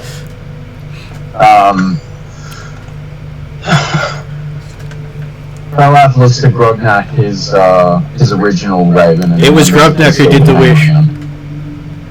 It was Oh. Grognak who did the wish. Then he looks to the imp crow, Yep, the imp raven. yep. What was that about? Oh, he got enough eyes to make a wish. What did he wish? He wished for more power. Oh. And then there is I a hope that he's happy. there's a slight burst of flame, and Grubnak comes back, and now he's an imp in raven form. Oh, hey, little buddy. He sounds a lot stronger in your head now. You gonna try and murder me? I'll take over my soul or mind or something. That sounds like fun. We can do that if you like. Preferably no. Well, that's okay. We can do that too. How about we do it to someone else? No, buddy, I'm not gonna lie. The whole doing evil things is sort of... Yeah, well, I don't think I'm gonna do that anymore. That's okay. I can wait. I'm patient. You still want to hang around me, though? Yeah, you're fun. You always do bad stuff. Yeah, I'm not doing that anymore, though. You said that last time. No, I didn't. I'm sure I've you said. never said that in my entire life. I'm sure you said that sometime when you were young. No. Well, I've heard humans say that, so It just you're got human. worse. I'm sure they all look the same, don't they? Yeah. Oh. Am I going to have to kill you or something? Oh, as many times as you like, sir. I'm sure it will help be cathartic. You're going to be around for a while trying to tempt me, aren't you? I don't need to tempt. I just need to watch. I'm sure you'll tempt yourself, Mm-hmm. just like all humans. Yeah. Yeah. Anyway, let's go do something useful, shall we? Sure. Who shall we maim today? We're not naming anyone, you murderous idiot. Well, You know, maiming doesn't mean it kill. seems like it seems like when you turned into an imp, you got less smart. Don't be like them. Be better. You can be evil. I don't mind. Just be better. Be smarter. I shall try, sir. Oh well, we'll see what happens. He looks back to the imp, the other. Oh god, the other one. You hang around? Are you staying, or are you going, or what? Oh no, we like I what's think happening so. here. But it's the first imp, it's just the second familiar. Yeah. So now you have two imp familiars. Is the dog hanging around? No, he's currently doing penance back in hell. He was killed by by your sister. Can I ask for a favor? Sure. Just sign this contract. Shush. I'm not signing a stupid contract. Just do me a favor and drop by and give him a pat at some point, will you? I'm sure Honest, I that will. little guy. Don't worry. He's bound to come back any day now. Okay. Just try and make sure he doesn't have to, try and make sure he's not sad or just doing bad things. He's a good boy. Daddy. He goes to Scooby Snack occasionally. Yeah. He's looking forward to coming back. Which may or may not be the soul of a child. Hey, at least you didn't start feeding at the kids' eyes. Yeah. Okay, so yes, morning comes around with no more stuff happening overnight. Corda feels more of himself as he gets up with the light of the day. Mm-hmm. So, did Corda? I'm assuming he effectively fell asleep out there, or did he end up effectively almost meditating for the entire night, lying on the roof? Probably a bit of both. Hard to tell. Yep. Because obviously, if you look at elf, he might have meditated, but if he's human, he probably fell asleep.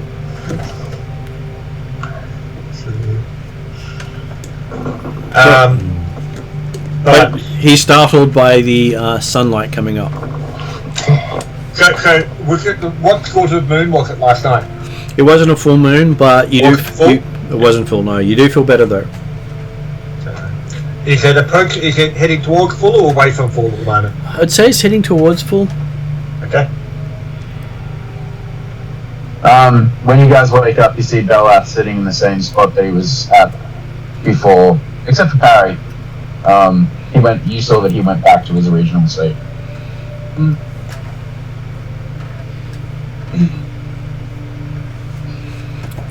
So yes, you're awake, and the world doesn't seem such as dark and murky as it did the night before. For most of you.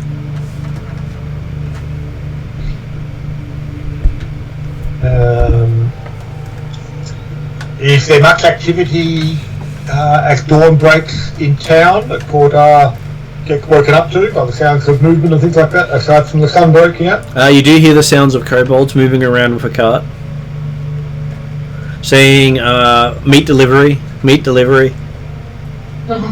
Bring out your dead. Pastries, finger food. Happy bird.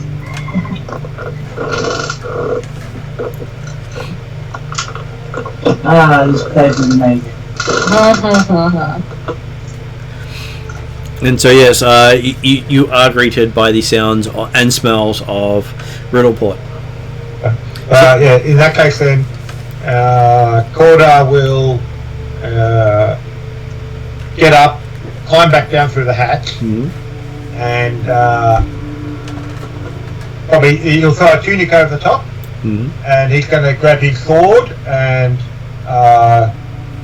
find a space where he can effectively do his carter again.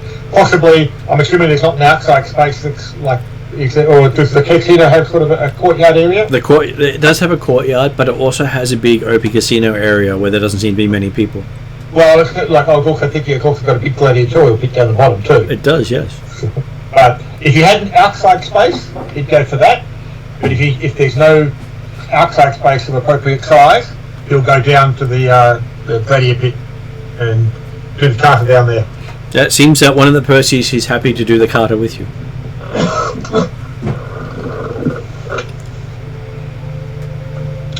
Well, they're happy to try and copy Cordar's moves, but Cordar's not actually he's basically concentrating on himself. So I'll give Cordar a perception roll.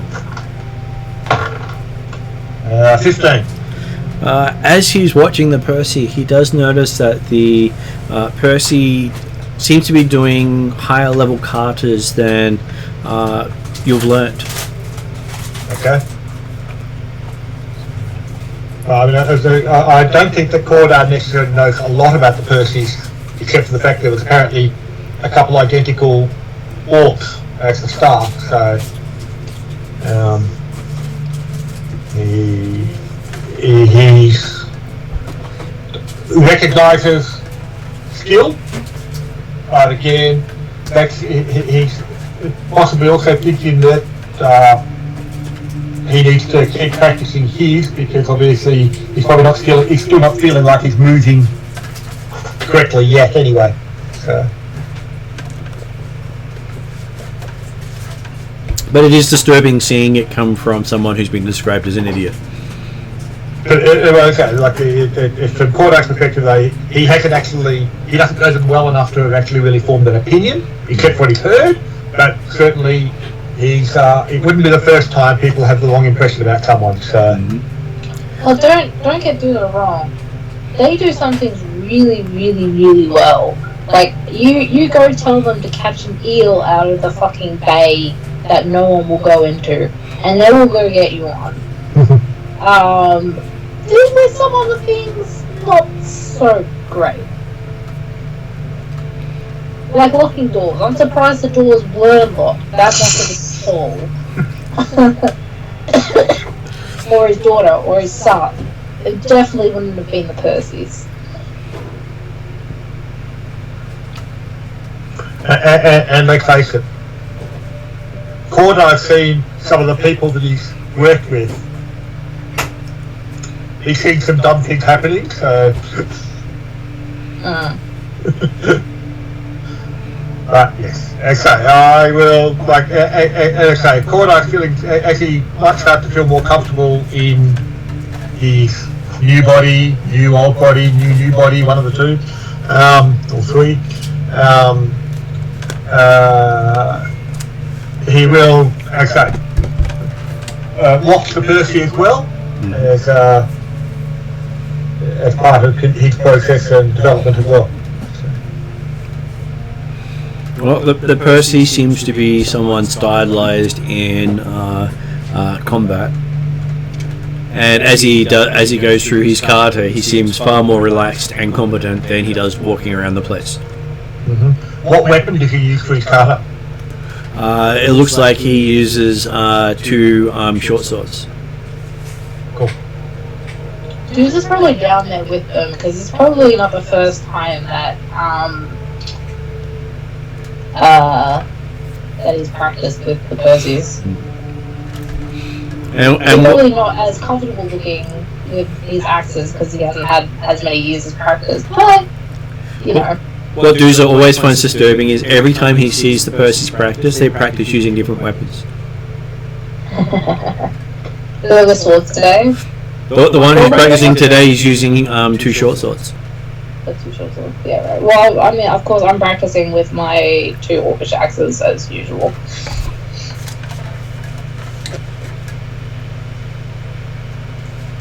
Okay, you get through your katas and get upstairs for a main meal, and you have a delicious outlay of pastries and meats. So I'm assuming at this stage that Corda is still effectively human. He is feeling more human than Elven, but he can start to see clearer than he could the night before. Okay. I mean, obviously, it'll be a bit hard to tell. I suppose, yeah, no, because there'll be lighting down on the thing, presumably. Or we would have expected to need lighting, so. But yeah, no, it's like, and it's more just curiosity from his perspective. So he's probably imagining that the ears might feel a bit more pointed. So. Well, when he stands in the sunlight, he can feel the points.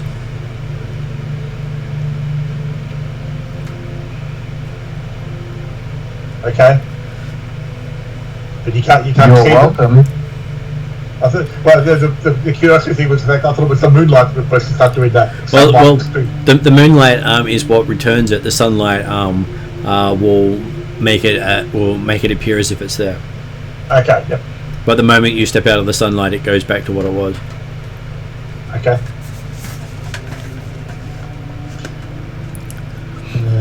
Whereas the elves have described it as the touch of Desna, moonlight instead of sunlight.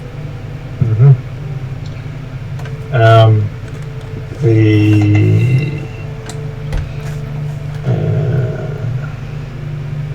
so I was just looking at the fact that Corda doesn't have Elven lore, so. He has heard of the touch of Desna from. Oh yeah, no, I'm sure he did, but it was more that like think, oh, hang on, is that something he should be actually have a good knowledge about, and therefore, hey, yes, it is. What might he really waiting for the full moon or things like that? But he would have heard details of that from Koya, who uses it in her own healing techniques. Yeah. So it's part. The elves and healers use the same concepts. Yeah. But yeah, okay. And it was certainly part of the reason that he went down and did the Carter as the morning was the fact that to help center himself again for dealing with the odd day. So, but yeah.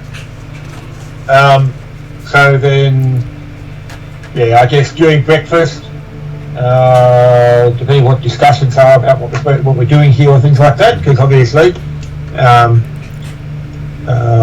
it's Dooza, Harry, and Luna, Sparky. Well, you say that, but Dooza and Parry and the others who aren't with us as players right now are the ones who have a better understanding of what we're doing in Riddleport. Like, they're the ones who have actually dealt with Riddleport before, whereas it's our first trip here. So, but during the conversation,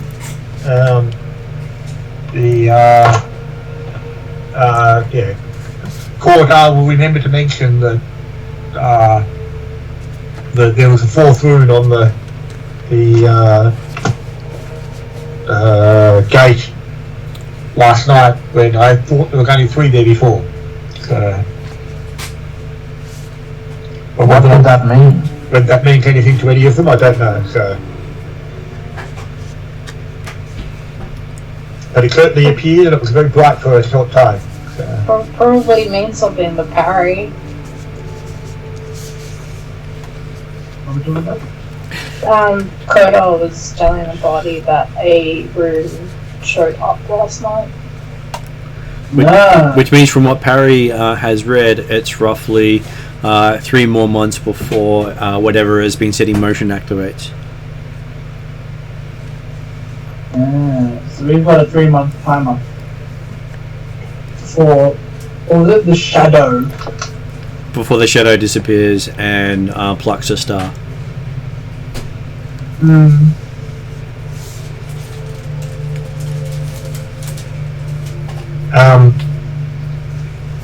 So what he says, as a player, I can't remember what brought us back to Riddleport from Agnemar this time. You had a request from Searle to help out. You also had some tasks to finish in Roderick's Cove to put the ghost of Sir Roderick, whose the cove is named after, back to sleep. Okay. Obviously then, that's something that, Parry and Dooza have to describe and talk about what we want to do for the day in that sense then.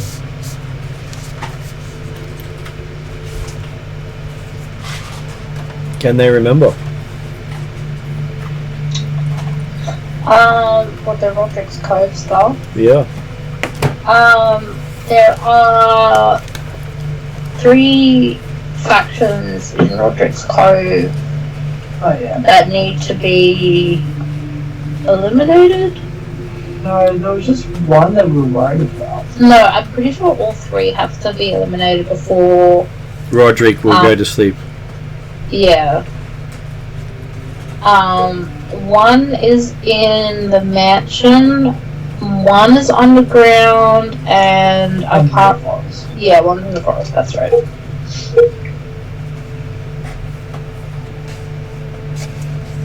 So you know you have to deal with It's like the Resplendents, the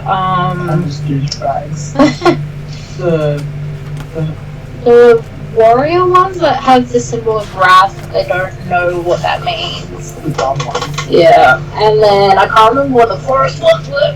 So you had the Horned Fangs, the Order of Resplendence, and the Roadkeepers. The Roadkeepers. Yeah. The Horn Fangs, yeah, and the Pompous Douchebags. Yeah. And the Morose Elf. Oh, we love her! Wait, we have to kill them ourselves? No, we don't. You don't have to kill her, but she's one of the ones you've been dealing with. Oh, yeah. No, we might have her ourselves. Lily still owes that one a day, I'm pretty sure. Oh, Dooza probably does too. Was it Dooza that was... It was Dooza that was dating her. Yeah. I thought I took her out for a date. I'll go another one. It was Dooza who took her out for a date, and it was Willie who had married the Hell Knights. Yeah. Or at least the Hell Knight in charge of Sandpoint.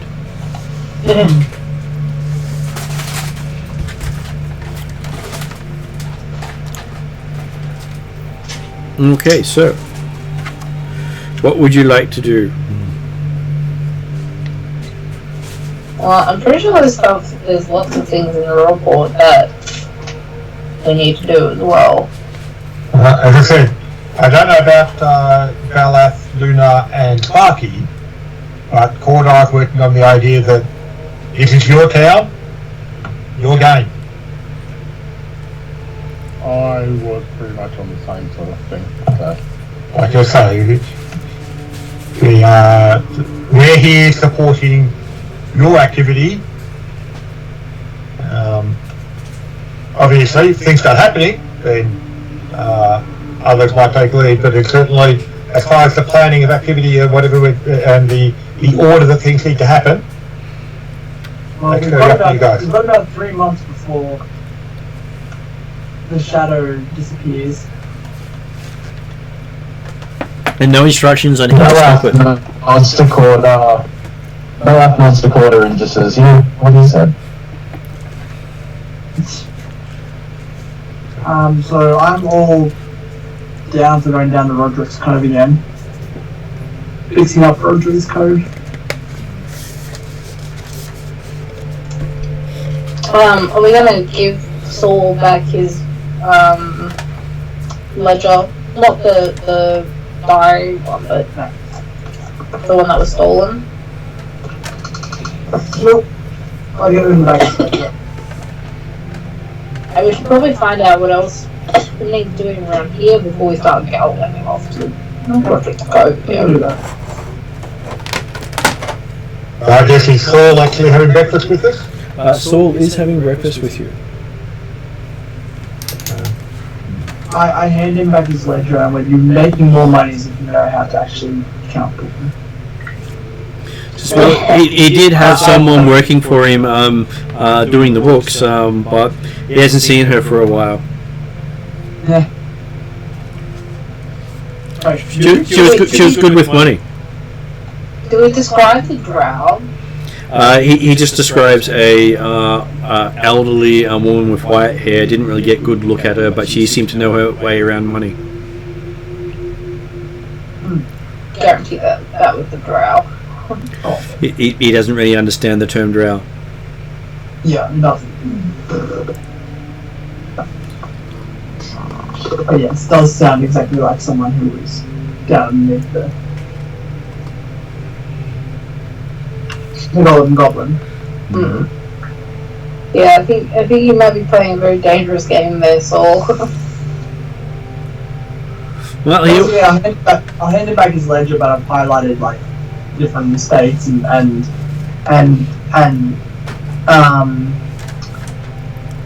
so it looks like she was ripping me off. Hmm? It looks like she was ripping me off. How could she? She was an old lady. Yeah. Old ladies don't rip people off. No, never trust old ladies.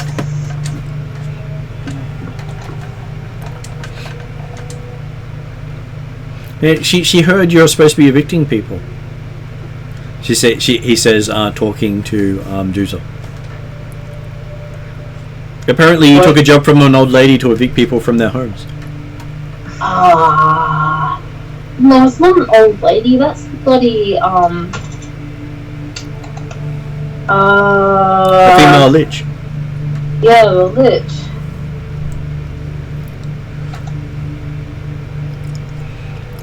I'm sure that a female lich could be termed old lady quite easily.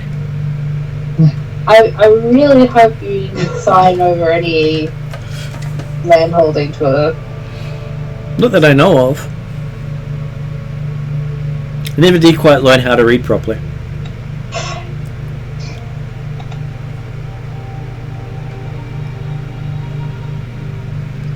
Because you do know that reading is not particularly common outside of the Pathfinder Society. Mm. Yep. And a lot of people struggle with numbers. Struggle with what? Numbers. On numbers. Gotcha. Okay, so he does say that things seem to be quiet at the moment. Just that every now and then some strange thing happens in town, and everyone just blames it on the blot in the sky. Yeah, so what are the strange things that have been going on? Well, you've been here for most of it, he says. Okay. You've also been under your goblin. Yeah, apparently we missed something really cool yesterday. Yeah. As well, there was the day that every vein in Riddleport pointed at the blot.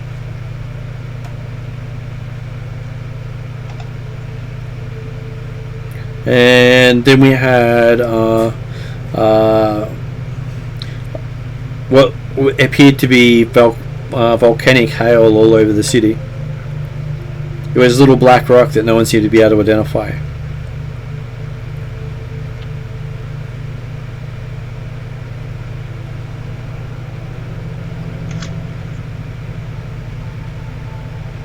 And we seem to have citywide damage of these small little rocks.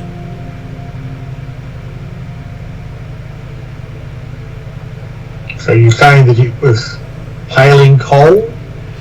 Or whatever it is, the rocks didn't hang around much long after they damaged the town. So they melted away like hail? Or it was like dirty ice? They felt like granite, but turned to smoke. And how long ago was this? This was probably about a week ago, he says.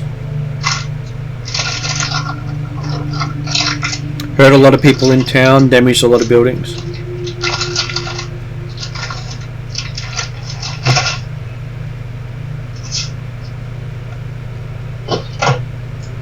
But this is normal.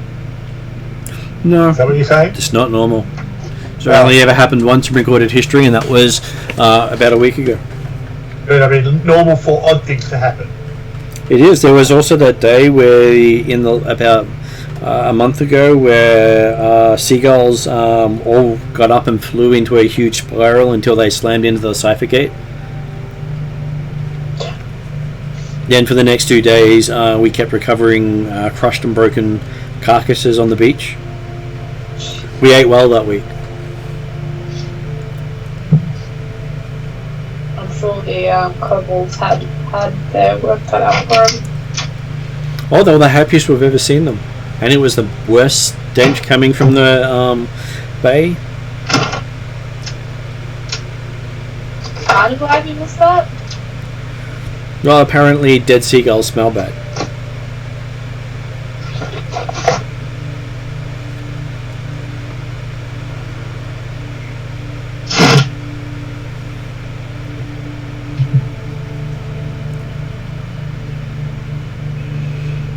Yeah, we seem to get 1 to 2 of these major occurrences a month at this stage.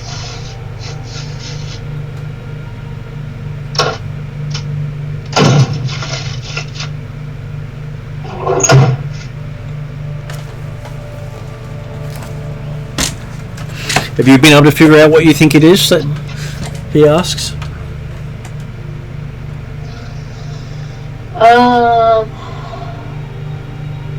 I probably need help.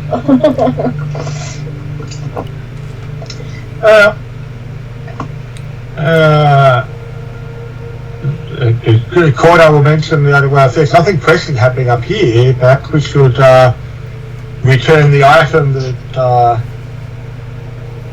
Actually, no, because Cordo didn't pay attention to that sort of thing.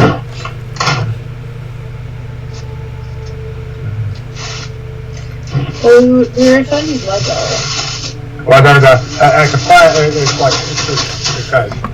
I was going to suggest that with the Shard of Pride now actually separated from Balath, it may be worth returning it to Magnemar. Corda didn't really register that, so. Yeah, well. But then again, like, I don't know whether or not. I don't know how much the others would have registered either. I'm guessing it was something that Balath might be thinking of, and Duga was the one that actually got the shard off, wasn't it? Put it in the box. Yep, Boozer's got the shard and put it in the box. Yeah. Belaf doesn't really have an opinion on it, to be honest. But again, like, Corda hasn't brought it up because he hasn't thought about it, but because or not it's something that Belaf would be wanting to get rid of again or not. So. He's thinking about taking it again, to be honest. Hey, who knows? It might actually be useful. Well, life is a lot easier when you are completely prideful. And you don't care about others. Yeah.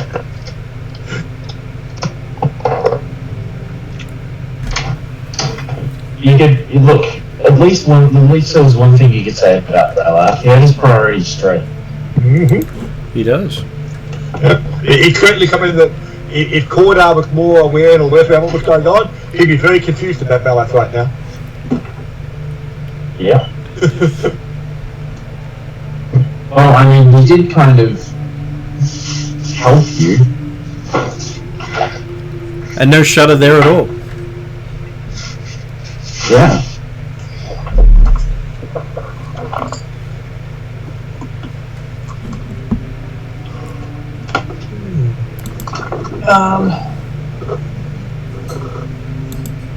Before we get going, Harry would like to go to the Wizards Guild Yep. and give him a bit more knowledge into the rune gate and the fact that we found a bit of the rune gates under the Golden Goblin. I am sure they'll be happy to receive you and find out about it. Asking what you'd like to do to make it all work. And I'll also let him know about the ledger that I found. They're all excited about that. Because the journal just describes that someone's actually manipulating it. And if someone's manipulating it, then maybe they can undo what they're manipulating. Yeah. And at least we know that now there's a 3-month timer. It gives you a chance.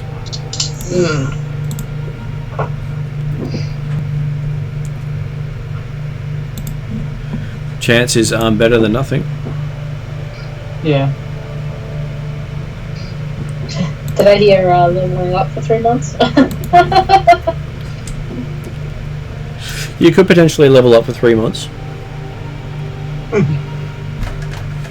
If your characters would like to take some downtime, you can take some time off and learn a few things and come back for at 4th level. 5th level. You're at 4th level now. But Jesus! That's a good news! Well, like as I said, I find it difficult to believe that we came to Riddleport, or like, okay, so we got the message from Saul to actually, hey, someone's stolen something from me. But I'm surprised that message went all the way down to Magdamar, if that was the only thing you had to do. Well, no, as I said, we've got stuff in Rubbish Cove, Cove, which is about a day's travel from here. yeah. So is there any reason we're not going for that? No, we just wanted to find out what had been happening here before we went. Okay, right, fair enough. As David said, man. Just in case you are right, that there is something more rather than, just a stolen ledger. What could it be in Riddleport? Well, the journal is quite valuable to you in comparison to the ledger. Well, Yeah. yes. I mean, like, I'm certainly happy that we're having breakfast back up. Yep, I've got to go off to the Magicians Guild or whatever, and basically people can be doing stuff for a day of getting self set and things like that, and possibly finding out bits and pieces. But I would be surprised if we're effectively not doing anything for a period of time, more than a day, so to me, it's something that I would say that, yep, a day round Riddleport and then head down to Roderick's Cove tomorrow might be a suitable option. I mean, Cordo is certainly happy to be pausing and by the feel of it, he's waiting for the full moon. But yeah, he's certainly going to be spending the nights out on the roof at the present time. He might set up a better bedroll and things. If it actually feels like it's improving his situation. But yeah, I would also be surprised if we were, if there wasn't something we should be doing. That's why we wanted to. Jeremy, there's always something we should be doing. Exactly, yeah. And Cordar's definitely one that thinks that there's always something we should be doing. Yeah, no, there is always something we should be doing. I mean, we should have done many things. That doesn't mean we have done. Oh, no, that's right. We should be studying new things, says Luna. I'm gonna have to head Everyone ignores Luna. It's okay, Mark. You head off. Thanks for joining us as you could. Yeah. Thanks, guys. I'll catch you guys later. Sorry, guys. Catch you next time, Mark. Hello, Mark. Mark, I didn't talk to you properly. Man. I'll talk to you next time. I was sorry to that. Yeah. No problem, man. Thank you. Catch you guys. All good. So if you like, we can start next session with you guys heading to Riddleport after spending a day or so around. Spend the day heading to Roderick's Cove after spending a day at Riddleport doing various tasks. That would seem appropriate to my thoughts. Yeah, that sounds good. As I said, but it's the sort of thing that, it's not like Cordar can be providing any direction on it except for the fact that, hey, we should be doing something. And from Cordar's perspective, there's the aspect of he's either at this stage right now, he's probably going to be either quite manic or quite depressed. So Well, look, we'll swap roles. I'll take depressed and you can take managed. Did we get any like Pathfinder coins or CM coins, stuff like that? Points. You gained some coins. You didn't. You also gained some points from the Pathfinder Society that I mentioned last session or the session before, but before you went to Riddleport. Yeah. And we haven't got anything in Riddleport yet. And yeah, anything that happened before we went to Riddleport, well, we either spent it at the time. Did you take note, Jeremy, so I can catch up with you? I'll have to look through what I've got. I don't know for sure off the top of my head. So. And you can potentially also report on the events of what you found. But Victor, to be clear, we're not spending time to level up right now. No. Okay. Oh, okay. So I will wind it up there because I'm also getting very tired. And we shall pick it up in a fortnight with you guys having had some downtime in Riddleport and starting next session at Roderick's Cove. Sounds good. Currently, I've made activity then, but you'll be feeling a bit manic to start. You'll probably be exploring Riddleport just to find out what the place is, because he hasn't been there before. So keen to get to Roderick's Cove if possible. I'm sure he'll find Riddleport as disturbing as it is. Yes. Okay, Thank you very much, everyone. good night, everyone. I'm going to head off. Yeah. And Good night, I will good night. see everyone at the next Thank you for the game. games, man. Thank you very much. Have a good night. Peace. Yeah. Bye.